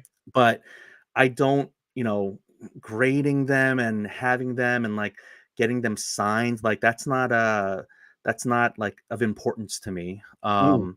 You know, Similarly, it's not like Panini Prism Rock out of 10. It reminds me of my childhood. But it would be kind of cool to have a shiny card of The Rock because he's such a good entertainer. I know there's a card Hey, of him you. like playing the guitar that I would love to have. I forget what year and what set and whatever, but Oh, I haven't seen that one. oh yeah, and I'll send it to you later. But Okay. it's just like, why do we collect anything? It's because Yeah, what does why? curator say, right? He says it's to have a physical representation of something that of reminds you of some good times, something A like that. memory, Paraphrasing. right? Yeah, of a memory, right? So, I mean, what about you? Like, yeah, what are you gonna go after then? I don't know. I mean, there's a lot of new wrestlers. I mean, my biggest sales at I did 3 shows back to back, which I haven't done in like years. And wrestling was the hottest sell for me. Especially, you probably know what the number one wrestler was sales wise for me. Do you? Who you think it was? Male or I'll give female? you a clue. They're not wrestling at WrestleMania. So not I was gonna say not male or not female. That would have been quite a Wow. weird guess. Okay. Not wrestling in WrestleMania. So, oh my gosh, I'm drawing such a bad blank. La, la, la, la, la. They should be wrestling at WrestleMania. They should have made a match for this person. I was gonna say CM Punk, but no, again he's injured. They Yeah. should have made a match for this male wrestler. I didn't say male. I said they. Hey, Well, yeah, I Trish kinda give it Trish away. Stratus? No, dude. She's new, much younger, newer, fresh. I'm already giving the clue. Oh, were we just talking about her, Maxine Dupree? No, she's Newer. much hotter than that. I mean, Tiffy. yeah, Tiffy time. Tiffy, that's Tiffy, right. Tiffy, Rhea, Jeez. Becky, Liv Morgan is a big sell for me too. Okay. A lot of the women are big sells. So can I ask you, the people who come up and buy the women wrestler cards from you, do they kind of look do they look kind of like skeevy or something? I don't even know how to explain it or ask it. They look like you and Dan. It's Dan, man. Don't you not know? You know? Oh my gosh, I set myself up for that. I mean, It's a lot of you know, pervy Asian dudes up there in the San Francisco area. No, they're all no. Everybody's really nice. No, even women are buying the women's cards. They're just hot in general. oh my goodness, yes, they're hot in general. Don't even get Dan started with the risque photos I get of like celebrities because I couldn't find Oh any my celebrities, so I goodness. buy these ACO art cards.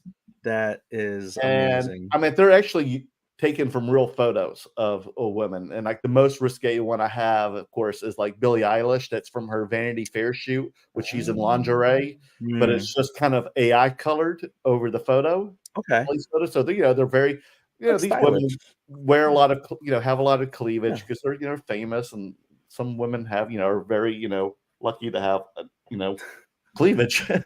So these things they sell, and I sell them for like $10 to $20, but they sell out. They do Wow. very well. Okay. Even at regular card shows, I even had like Mac Miller's. He didn't have cleavage. I know. There's not really any cards that are licensed to Mac Miller. And I had to just find some people that they hit me up on Instagram. I was like, yeah, I'll try your cards out. Who made the Mac Miller cards? I don't know, it's just some dude that I don't know his name, but I wish I knew. No, but it wasn't like gas trading No, card it like was gas. Tupac. Those are my buddies. Okay. They're out here in LA. I know those guys. I would Oh, plug them okay. if they gave them to me or Okay. sold them to me. It's just regular like dudes like you or me who just have an AI program who have a card making kit or something in their house and make these like cracked ice cards. Yeah. And So that's like I custom said, they're cards. very inexpensive. I'm not trying to sell them expensive because you can't get them graded, but I at see. $10 to $20, they look really nice, and Okay. just to have something, they sell very well. Let's move on because I want to Yeah. Oh my wrap things gosh. up. I want you to give me a quick rundown on this Darren Rovell's new collector launch. Yeah, let's do 90 minutes on wrestling and then just 1 minute on Yeah, let's collector. do that. Okay. I, Well, I it's will I gonna will be a big put weekend. out I will put out into universe that I am trying very hard because currently I'm doing a little mini series on journalists or reporters and watchdogs in the hobby that Okay.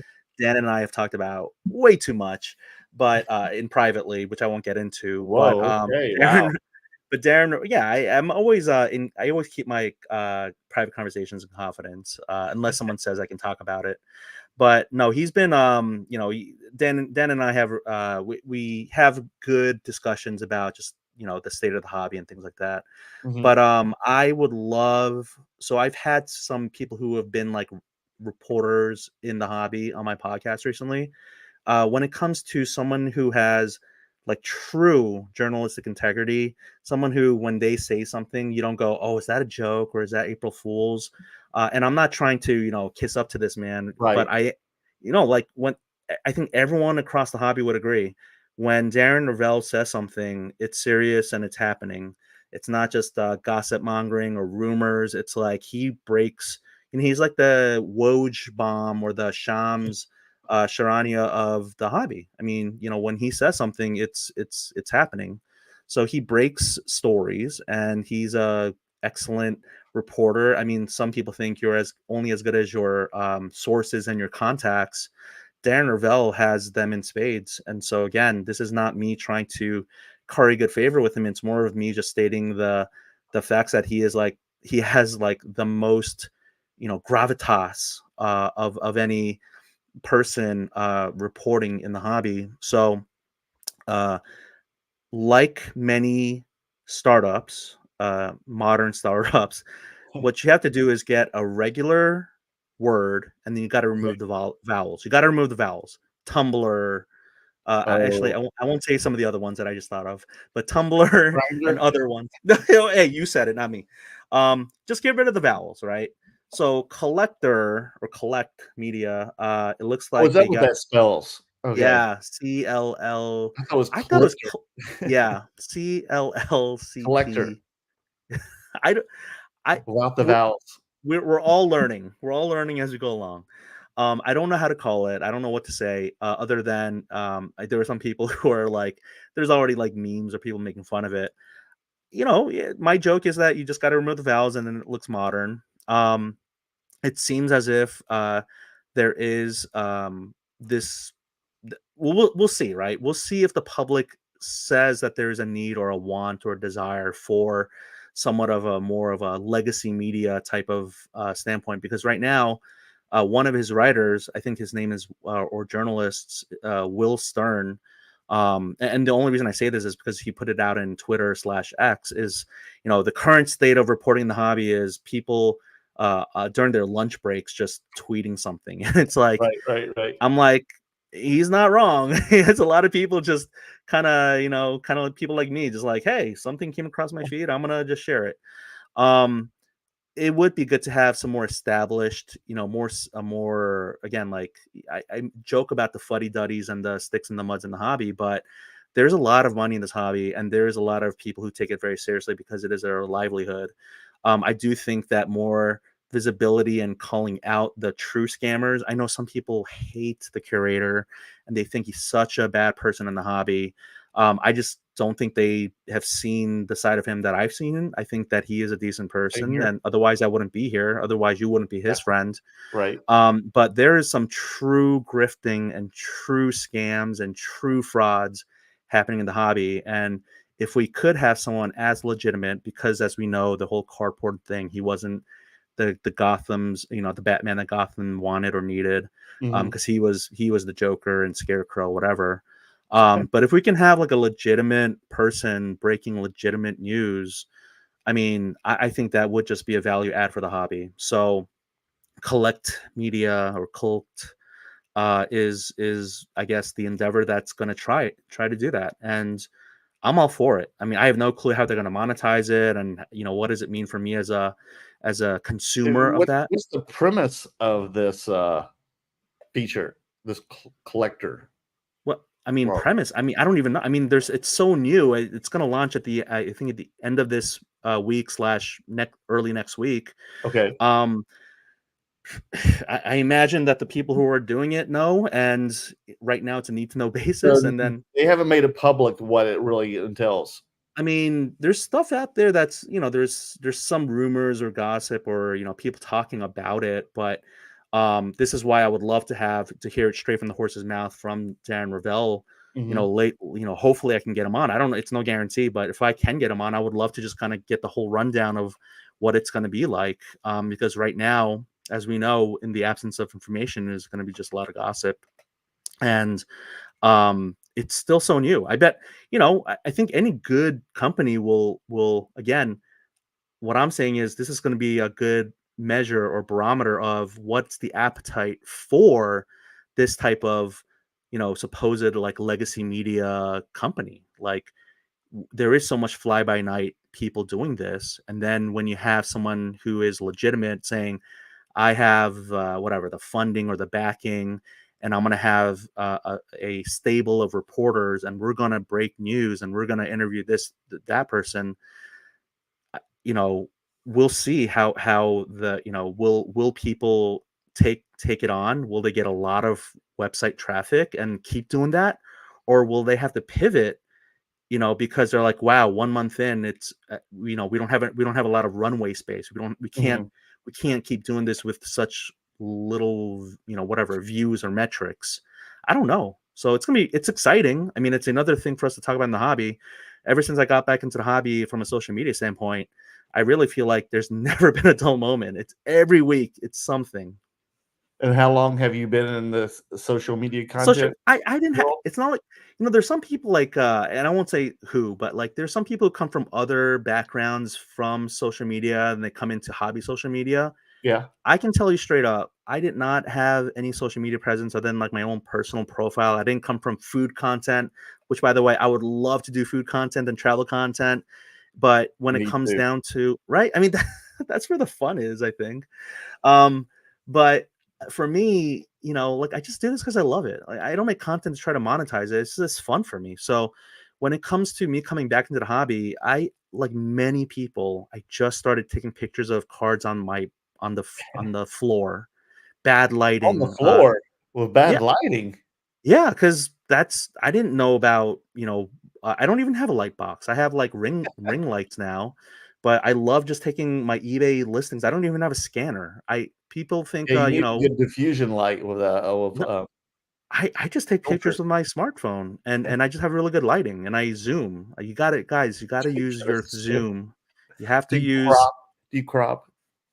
No, so for eBay listing, it's not like it's illegal or I would say it's disfavored if you mess with the saturation levels and the coloring and things like that. Yeah. But if you have to crop for say like angles or like to make a card that's not in full, border like in the box, like I think that might be okay. But again, it's like how much of the hobby is the Wild West? It's like there's no rules. We can just do whatever we want, and it's sad because there's some people who just take advantage of it. Right? They're the people who do mess with. You mainly sell on eBay. You don't set up at shows, correct?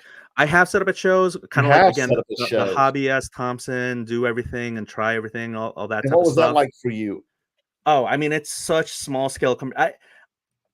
We know very much in this hobby, there's no regulations. All you need is like to pay your table fee and be a warm body. And you don't even have to be at the table, right?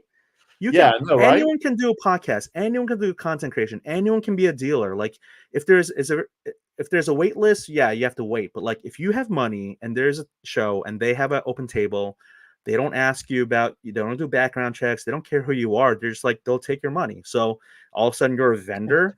I'll tell you straight up, the first several times I set up as a vendor, vendors should be vetted then before they set up. I think there's some people who, especially if you're a really good promoter, you can choose who you let in, and by reputation, if you're not if some public members of the public are like, that vendor is not very nice or prickly or whatever it is, it would be good to weed out some people, especially if you're didn't in Culture Collision, like there's some guy who was trying to play some razzle dazzle game and they got kicked out, right? I mean, like, hopefully that person never shows up at a card show again, playing those fake games.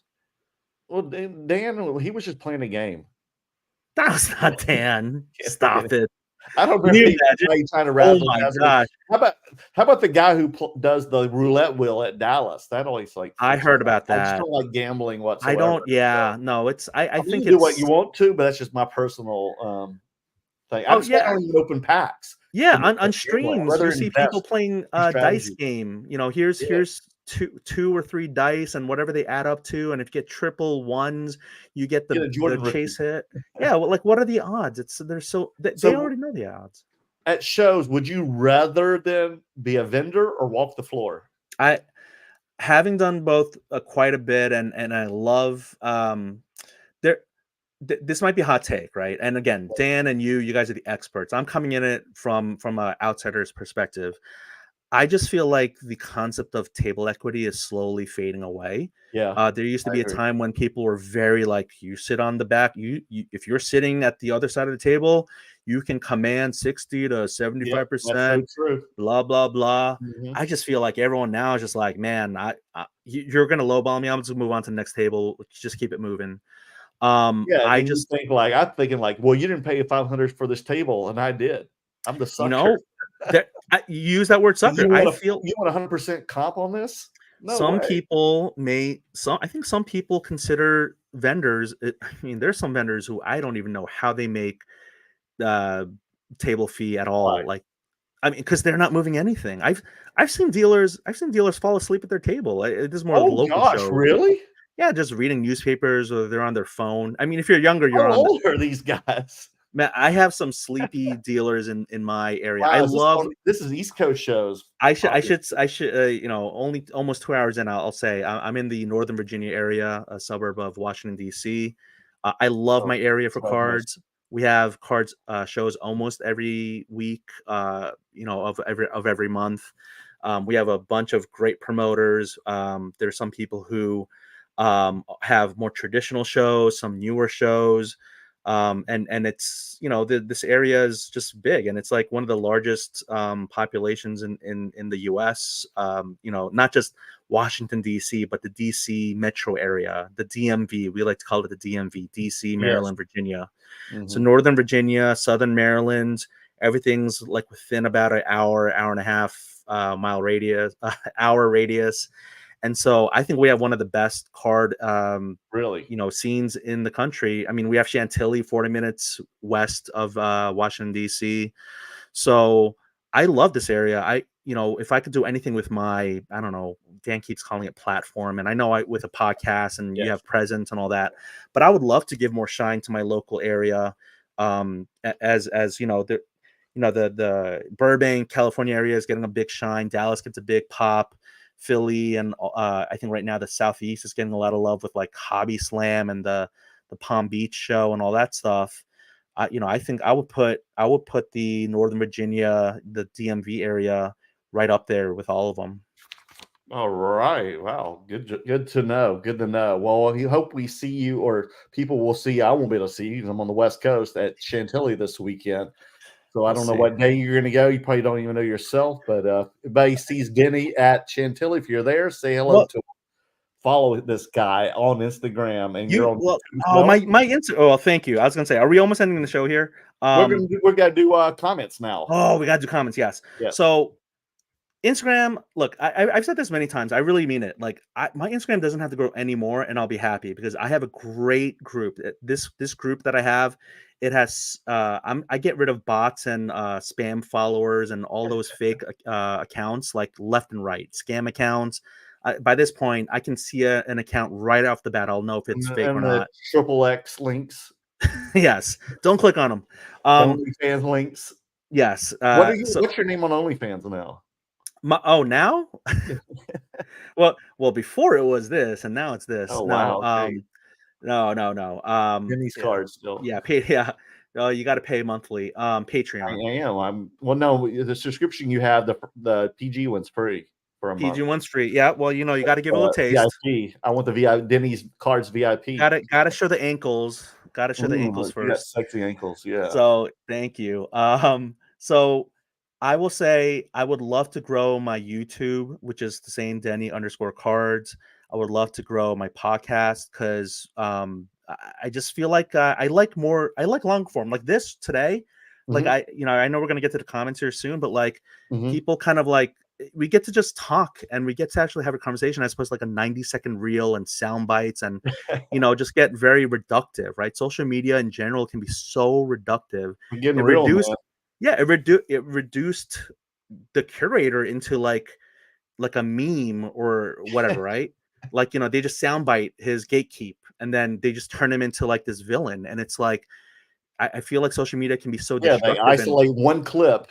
Right. And they use that one clip to. So I love long form. I would love to do more long form, more podcasts, more YouTube.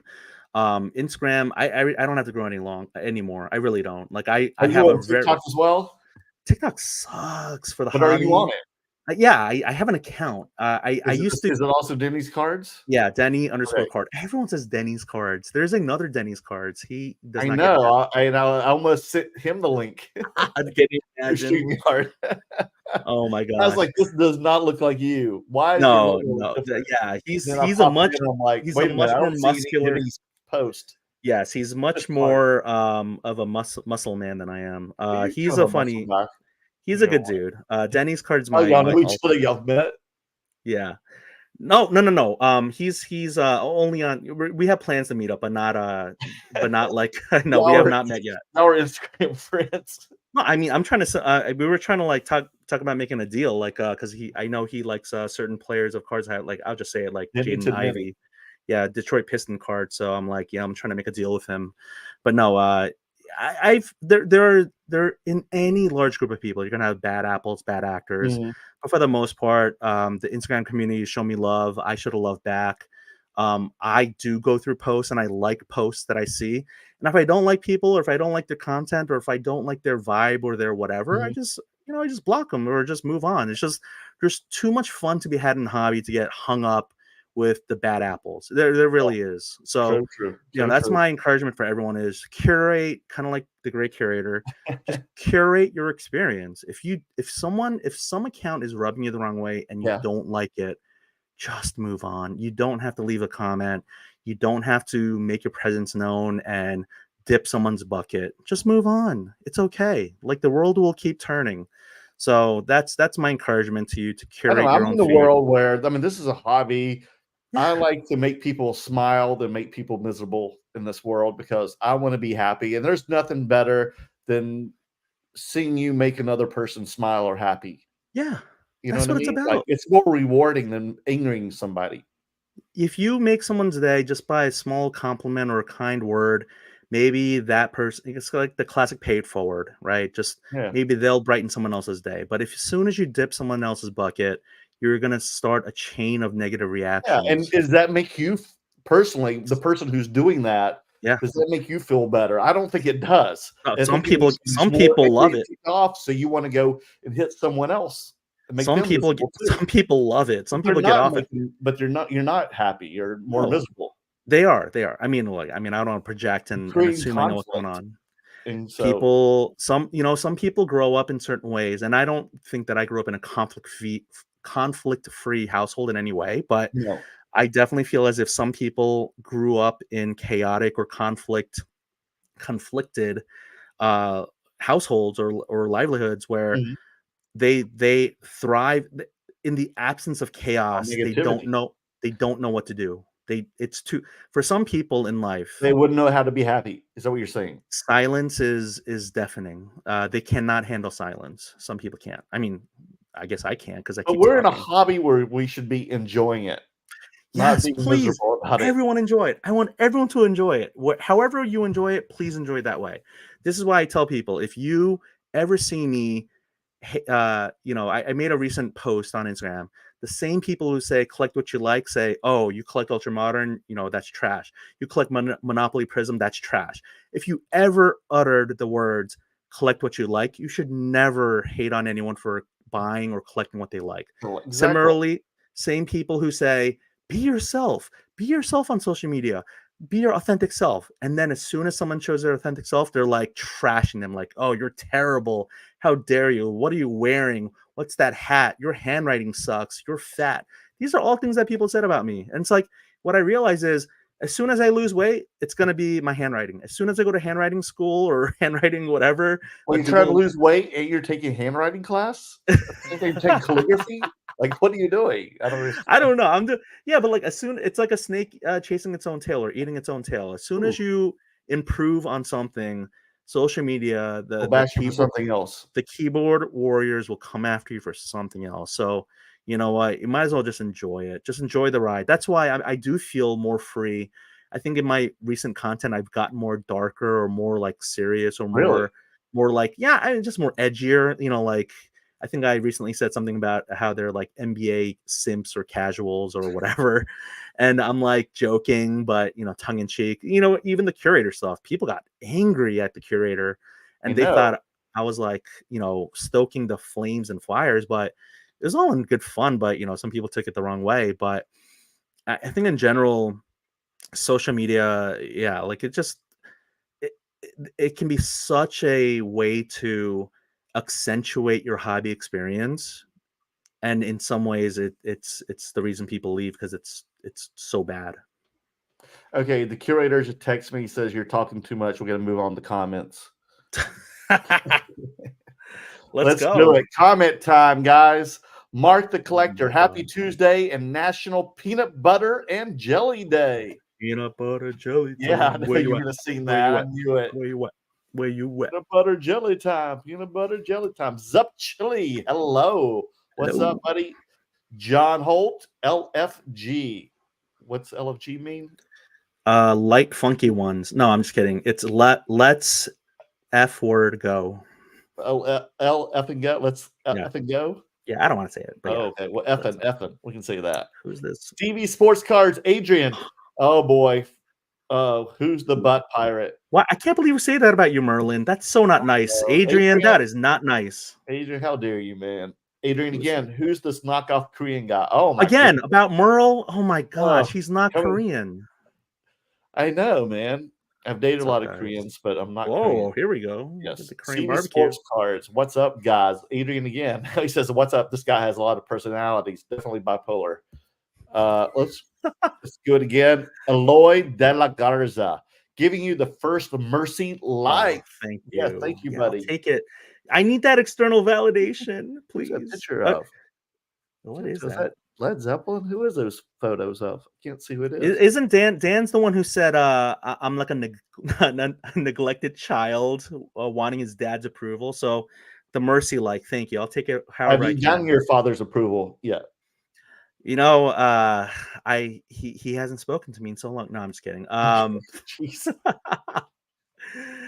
I don't have daddy issues. Let's go. I hope he's done. Angel, I hope he's done. Oh man, wow. Okay. Jeez, people are tough. Here's your trolls.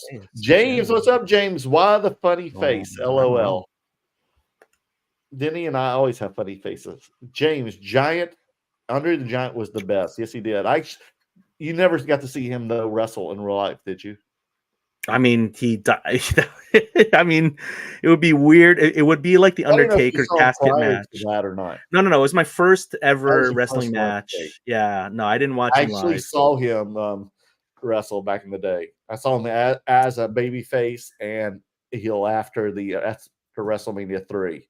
I mean, so many people put his hands right up next to me one time, and this one hand could definitely just cover my entire head and just crush it if you wanted to. I heard, I mean, again, there's so many apocryphal stories about the man, but like he would drink a keg of beer to get buzzed. A whole case of a bottle of wine. One bottle? What do you mean? One case of bottles of wine. One case of bottle, like 12 bottles of wine to get buzzed. Yes. Just like a light buzz. And then he would fart on people and laugh. Yeah, I've heard that too. That's Mike. Yeah, well, wait till the national. You know, Actually, that's look why the what's national going on. smells so bad. Are I you going to actually, actually do that at the national? You're going to drink a case of wine and fart on the great curator. content, baby, content. Okay, I'll be filming that one for sure Yeah. in Cleveland this year. Okay. James, again, Hogan slammed the Giant, and I was in shock at 10 years old. Well, James, dude, I was 17 when WrestleMania 3 happened. Old. And I was watching it. I watched all the WrestleManias. Can you believe it's going to be 40? I remember the first WrestleMania. I was actually, Denny, in 9th grade when the first WrestleMania happened. I was 1 year old. I can't believe it. One? You were one? I'm 41. WrestleMania 40. I mean, did they do 2? I mean, is it Well, every? no, you were born. The first born one in was 82. 85. I was 3. Okay. I just turned 15. Jeez. And You I'm see, this is why you're one of the now. 41. I'm older than a great curator with more 13. follicle. But you're about the same age because he's 41 as well. No, but he's younger. He's like a month or two? I don't know. I don't want to get into it. By months. I thought you were older by. He made it out like you're older by years. No, I look a lot younger than him because I'm much less You have a stressed big out. baby face. Yeah, well, he is stressed out in the hobby. I mean, I gotta say, like the trolls have aged him like Benjamin Button or something. Goodness. I don't know. Don't tell him that. No. Trader Griff's Adam, curator, found the fountain of youth. Speaking of, wow. Glad we followed that comment up with our conversation here. Perfect timing. So if that doesn't assure you that you're cutie patootie there. I'm a baby face. Curator's he's the heel. Oh my gosh. Jimmy Snuka off the top of the steel cage with big splash was the first wrestling match I watched in 1980, and I've been a fan ever since. That was Jimmy's. We didn't get that, but I actually saw like the reruns of that match. Do you remember when Roddy? Do you remember when Roddy Piper smashed that coconut on Snuka's head? I do. Yeah, they started showing WWF shows in the South area back in those days, about that time. I know how. Not that anyone's done it to me on. You know how you always like do stuff you see in wrestling to like your friends or whatever, right? You know, how many times I try to do like a Boston Crab leg lock on someone, but like, oh wow, coconuts are. Will you do this at the National as well? Yeah, that's how I'm gonna fart on the curator. I'm gonna put him in a Boston, Boston leg lock. Wow. Okay. Boston Crab. Oh yeah, I saw all those guys, especially like Roddy and everything. Like his what was it? The strap match against Greg Valentine at I think Starrcade or something in WA. It's like the first like big match I thought was like, whoa, they can go this far with a match. This is crazy. Yeah. That was like 82 or 83 before Roddy joined WWF. I gotcha. Man, that's pretty So cool. did Greg the Hammer. He joined WWF shortly after that too. They both did. Yeah. But man, they had some good matches in the NWA back in those days. But Greg got completely overshadowed by Honky Tonk Man, right? Well, kind of. I mean, Greg held the Intercontinental title, and then he held I think they held the tag team titles. Yeah, no, I just feel like the two of them were tag team, but I just feel like Rhythm Man was no, absolutely. I just feel like the Honky Tonk Man was so. I mean, talk about like, you know, I don't know if he was like the Dom of that time, but like for a hot minute, he was like a huge heel. Yes, but he sucked. The whole thing was just him get disqualified or get counted. He wasn't a good wrestler, but the sideburns and the Elvis thing. Yeah, Greg was a way better wrestler. He was a good wrestler. The Hammer was very good. Yeah, very technique. James said, Merlin, did you get 1,000 subscribers yet? I'm at 342 and just post backyard lush thick grass videos. So James, you're trying to tell me I should just go out and shoot? Well, they just cut our yard this week. It had been raining a lot, and our yard was very thick with grass. Maybe I should have filmed that, and my grass probably gets more subscribers than I do. I thought I did it the hard way. Actually, I earned my subscribers. I thought James was talking about backyard breaks, and I was like, oh man, like is he gonna dig on some of the folks over there? But no, he's literally maybe I'll do some breaks nude in my thick grass. I don't know. What do you think about that? You think I'll get 1,000 subscribers on that one, Denny? That's a sword for side eyes, I think. or Cypress or Hey, some people, one man's They'll junk is pay. another man's treasure. Another man's junk, yes. One man's junk for Have sure. you seen my junk? You know what? The Nationals 3 months away, so we'll James, see. again, online sales have skyrocketed since coronavirus. Yes, we know. Is that why you got back into it, Denny? Were you actually selling cards during the pandemic? No, I came in at this is why I am so happy. I'm not the happiest man. I would say the competition between the happiest man in the hobby is you and Jimmy from Kentucky Roadshow, Kentucky Oh, yeah, basketball Jimmy, yeah, we get cards. along great. Jimmy is such a happy guy. I think he's Mhm. fantastic. You are too. Thank I'm happy in the hobby because I didn't buy at the peak and I didn't pull my hair out, stressed out about like what the heck's going on with the value of these cards. I'm not Take that underwater. Like, hat off. Let me prove it to me. I got to see your hair. what this? I don't even know why I wear a hat. Oh my gosh, so it's a beautiful set of hair. You haven't even have the widow's cut peak. it. I cut it. I You're have like a Butch Patrick there from the Munsters. the Munsters. Thank you. Yeah, Look I'll at take that this off. set of hair, man. Hey, That's more super stickers. I'll take more articles of clothing off. Just saying. wow, is that how we work? Like you Yeah. said, OnlyFans, check them out. Denny's Come on, cards. let's go, Denny. Trader Griff, Adam. I used to watch WWF wrestling on a black and white 13-inch TV on UHF Saturday mornings. Yeah. Bob Backlund had the belt then. Yes, Adam. I remember that very well too. When he had that, and then when he finally lost it to the Iron Sheik, and then a week later, that's when Hogan won, or a few weeks later, like 3 weeks. So they had to get Backlund on there and talk about how Hogan was a good guy because he totally switched over. Back in those days, they had okay, how do we tell the crowd that now Hogan is like a baby face, not a heel anymore? like a telegram, like Morse code, like yeah. So they had to have Bob Backlund on there, and he had to save them from the Moondogs. Yeah, Hogan had to come in and save Backlund to prove that he was a true babyface. So that's wild. Because what they wanted to do was turn Backlund heel on Hogan. Yeah. But Backlund was like, nah. And plus, I need a break, man. I've been wrestling for 8 years now, nonstop. Oh my gosh. Yes, I need a break. we really struck a nerve in a positive way with nostalgic wrestling stories. I think, Never, dude. Yeah, a lot of people in the comments about it. James, I would bet that there are 100,000 people a day canceling cable with inflation and watch YouTube and very light content, and so many people watching. Yeah, that's true. I mean, I don't have cable, but we use we have a lot of streaming services. So Hulu's like my cable, I guess. Yeah, and then I have Apple TV, and then I have all the platforms: Peacock, Amazon, Netflix. You do too? No, I mean, you pay for all that, even though you said you don't watch anymore. I may or may not. Well, I mean, we have kids and other people living in this house other than me. Okay. I mean, we need the Disney Plus for the Disney stuff and Pixar. Now, what stuff. shows do the entire family watch together? I mean, we love the baking show, like the reality. Kids do too? I gotta say, I mean, I've talked about this in my podcast, but we loved as a family watching King of Collectibles because really? Because there was pop culture stuff, Pokemon stuff. There was diversity on the screen with like different people of different backgrounds and just learning about the people who worked in the Golden Company. And this isn't a podcast sponsored by Golden or Netflix, but it was a really good show. We really enjoyed watching it as a family, and we as a family keep talking about when season 2 is going to come out because we can't wait for it. Now, what show does you and your wife watch together? I mean, like I said, we're trying to watch True Detective. Oh, y'all do. She likes to watch that too. But then I'm like, oh, I'll do the thing where I'm like, this eBay auction's ending, 15-minute reminder, and I'm like, irritated by that. Well, I'm sorry. Are you gonna make a bid, or are you gonna watch freaking TV with me? I know.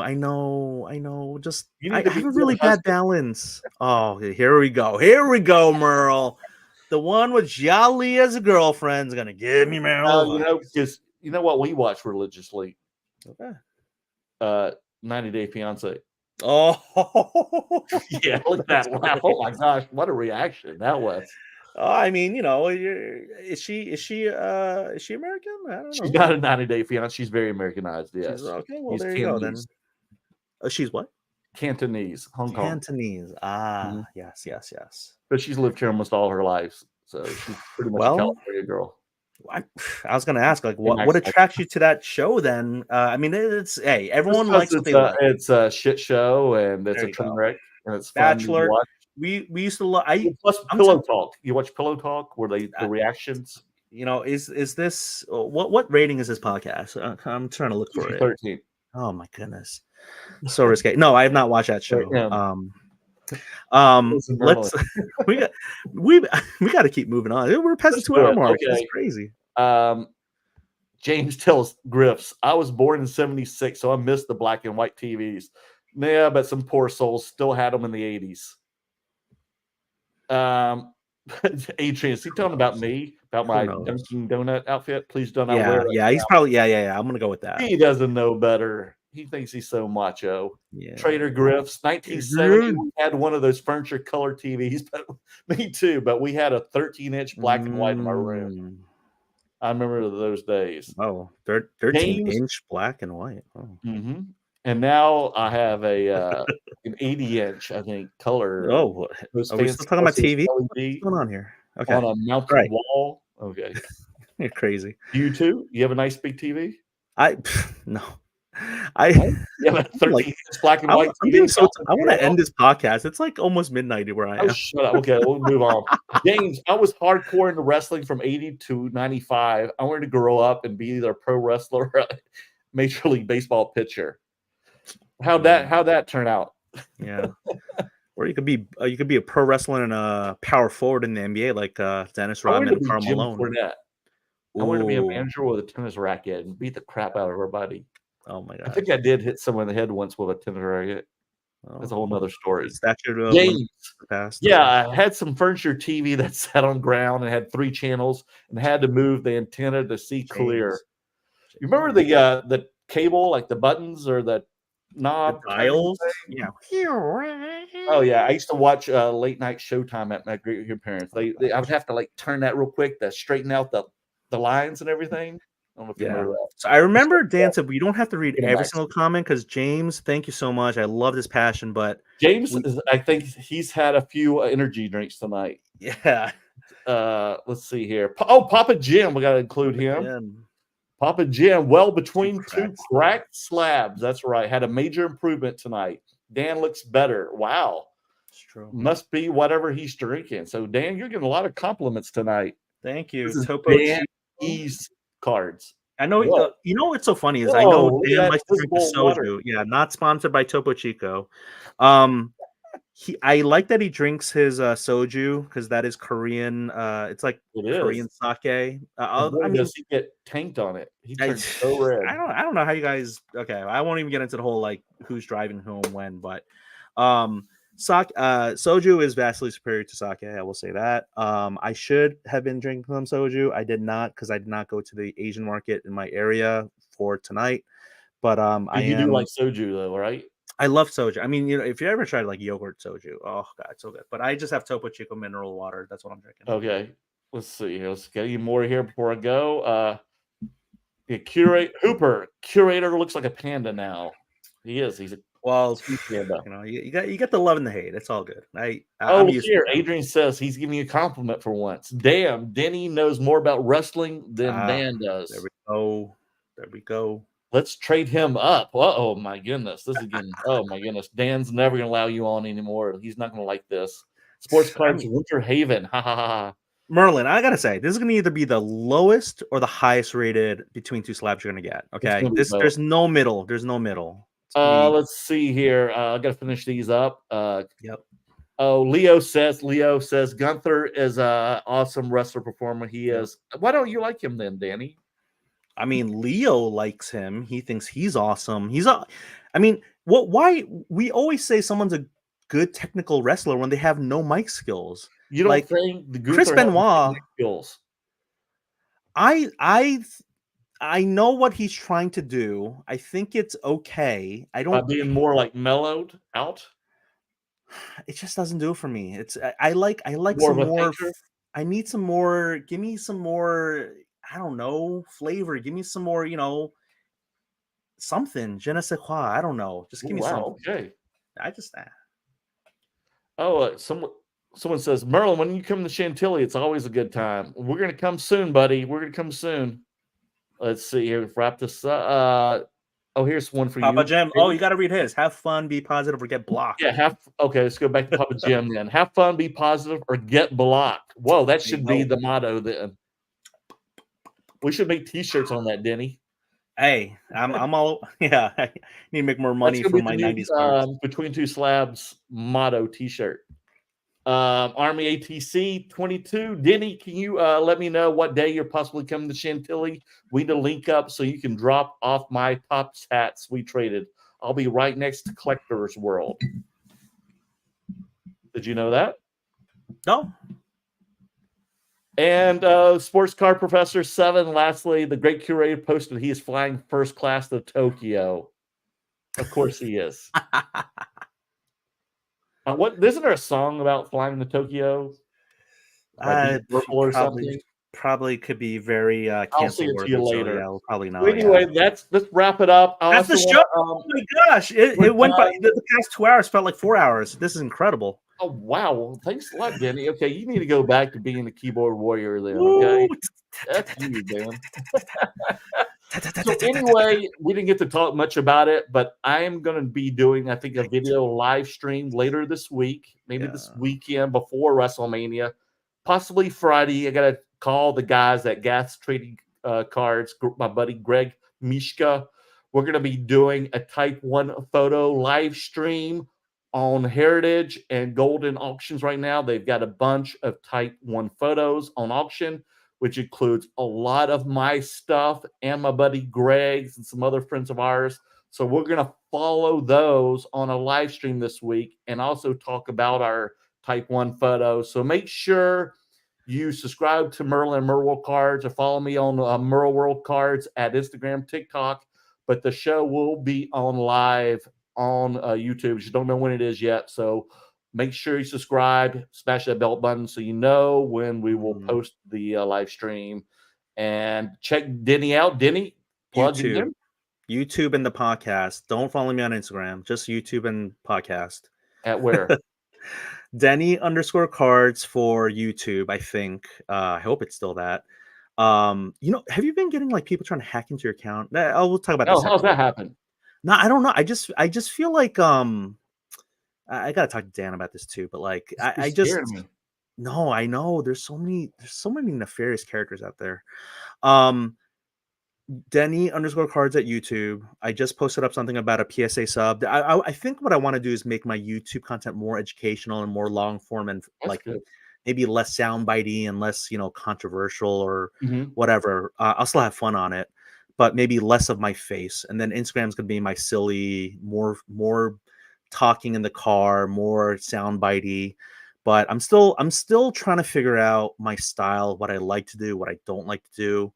And so the Card Diary by Hobby S. Thompson is my podcast. And that's where I really delve into more of the, I just talk. My monologue episodes, I just talk to myself. It's kind of weird, but it's fun. It's therapeutic. And then my guest episodes, which I hope to have Merlin on. I've had Dan on twice. I get to just dive deep and we just, I have people on who, maybe you'll talk about how it is to be a vendor as a, non-sports in like, the national where it's so much is thought about a bit sports, but I would love to have you on. If anyone's listened to this long, wow, just send me a DM and tell me you listened this long. More power to you. I want to send you something because thank you so much. This was a blast. I made a joke about it being longer and all that, but I really enjoyed my time here. You are. Dan just texted me. He says if you talk for 5 more minutes, he's not going to let me come to London with him. You are so. Wait, so you won't get punished? Is that what you're saying? Like how? That's wow. I want to go to London. My best friends actually live in Ireland, so I'm going to go see them afterwards. Yeah, I want to go to London to visit it, not to go to a card show. I want to go visit. Oh, you've never been to London? No, I mean I've been to other areas in Europe, but I have not been to Yale, England, and Ireland is where I would love to visit Ireland too, because that's where my wife's family's from. But she's Irish. I probably should not have said that because I don't want people doxing me. But yes, I said it, so it's part of the public records now, I guess. But no, I don't think I've seen photos of your kids. I bet they're adorable. because that's intentionally. That's between us, not not. My kids and my wife will not make any social media appearances. Their appearance fee is too high. This is why it's hard for me to sometimes bring my kids to shows because I know cameras are always out and all that. But I do have my dog on my Instagram a little bit. And your dog, what type of dog you have? Little toy dog. It's like a chihuahua. It's like a Pekingese chihuahua. Yes. And I'm gonna have more godson content, or I've been given permission to post my godson, so I'll do that more. Right. So you're gonna exploit him. Whatever gets the clicks, baby. You know, it's content. It's all content. All right, so check Denny out. Denny, thanks for being the great curator for one night. It was an honor. Next week, I'm going to have Justin Spidey Hits. He'll be my guest celebrity co-host next week. So we're going to, of course, talk a lot of Marvel. So bring your Marvel card questions to the comments next week. So I'm looking forward to that. We'll be without Dan one more week. So, Denny, thank you again. I cannot wait to see you at the next show. Let's prepare for the National. Let's prepare for the rest of the year. And let's share our thoughts after WrestleMania, brother. How about that? Thank you. Remember, Curator Army, you are now the Denny Army. All right, everybody. So, bye for now, everyone. Whoops. Two nerds wishing they could grow body hair. Comics, cards, and toys, nothing that would interest you. It's the podcast that nobody listens to. All right. You got to turn off, I think. Dang it. You gotta stop recording.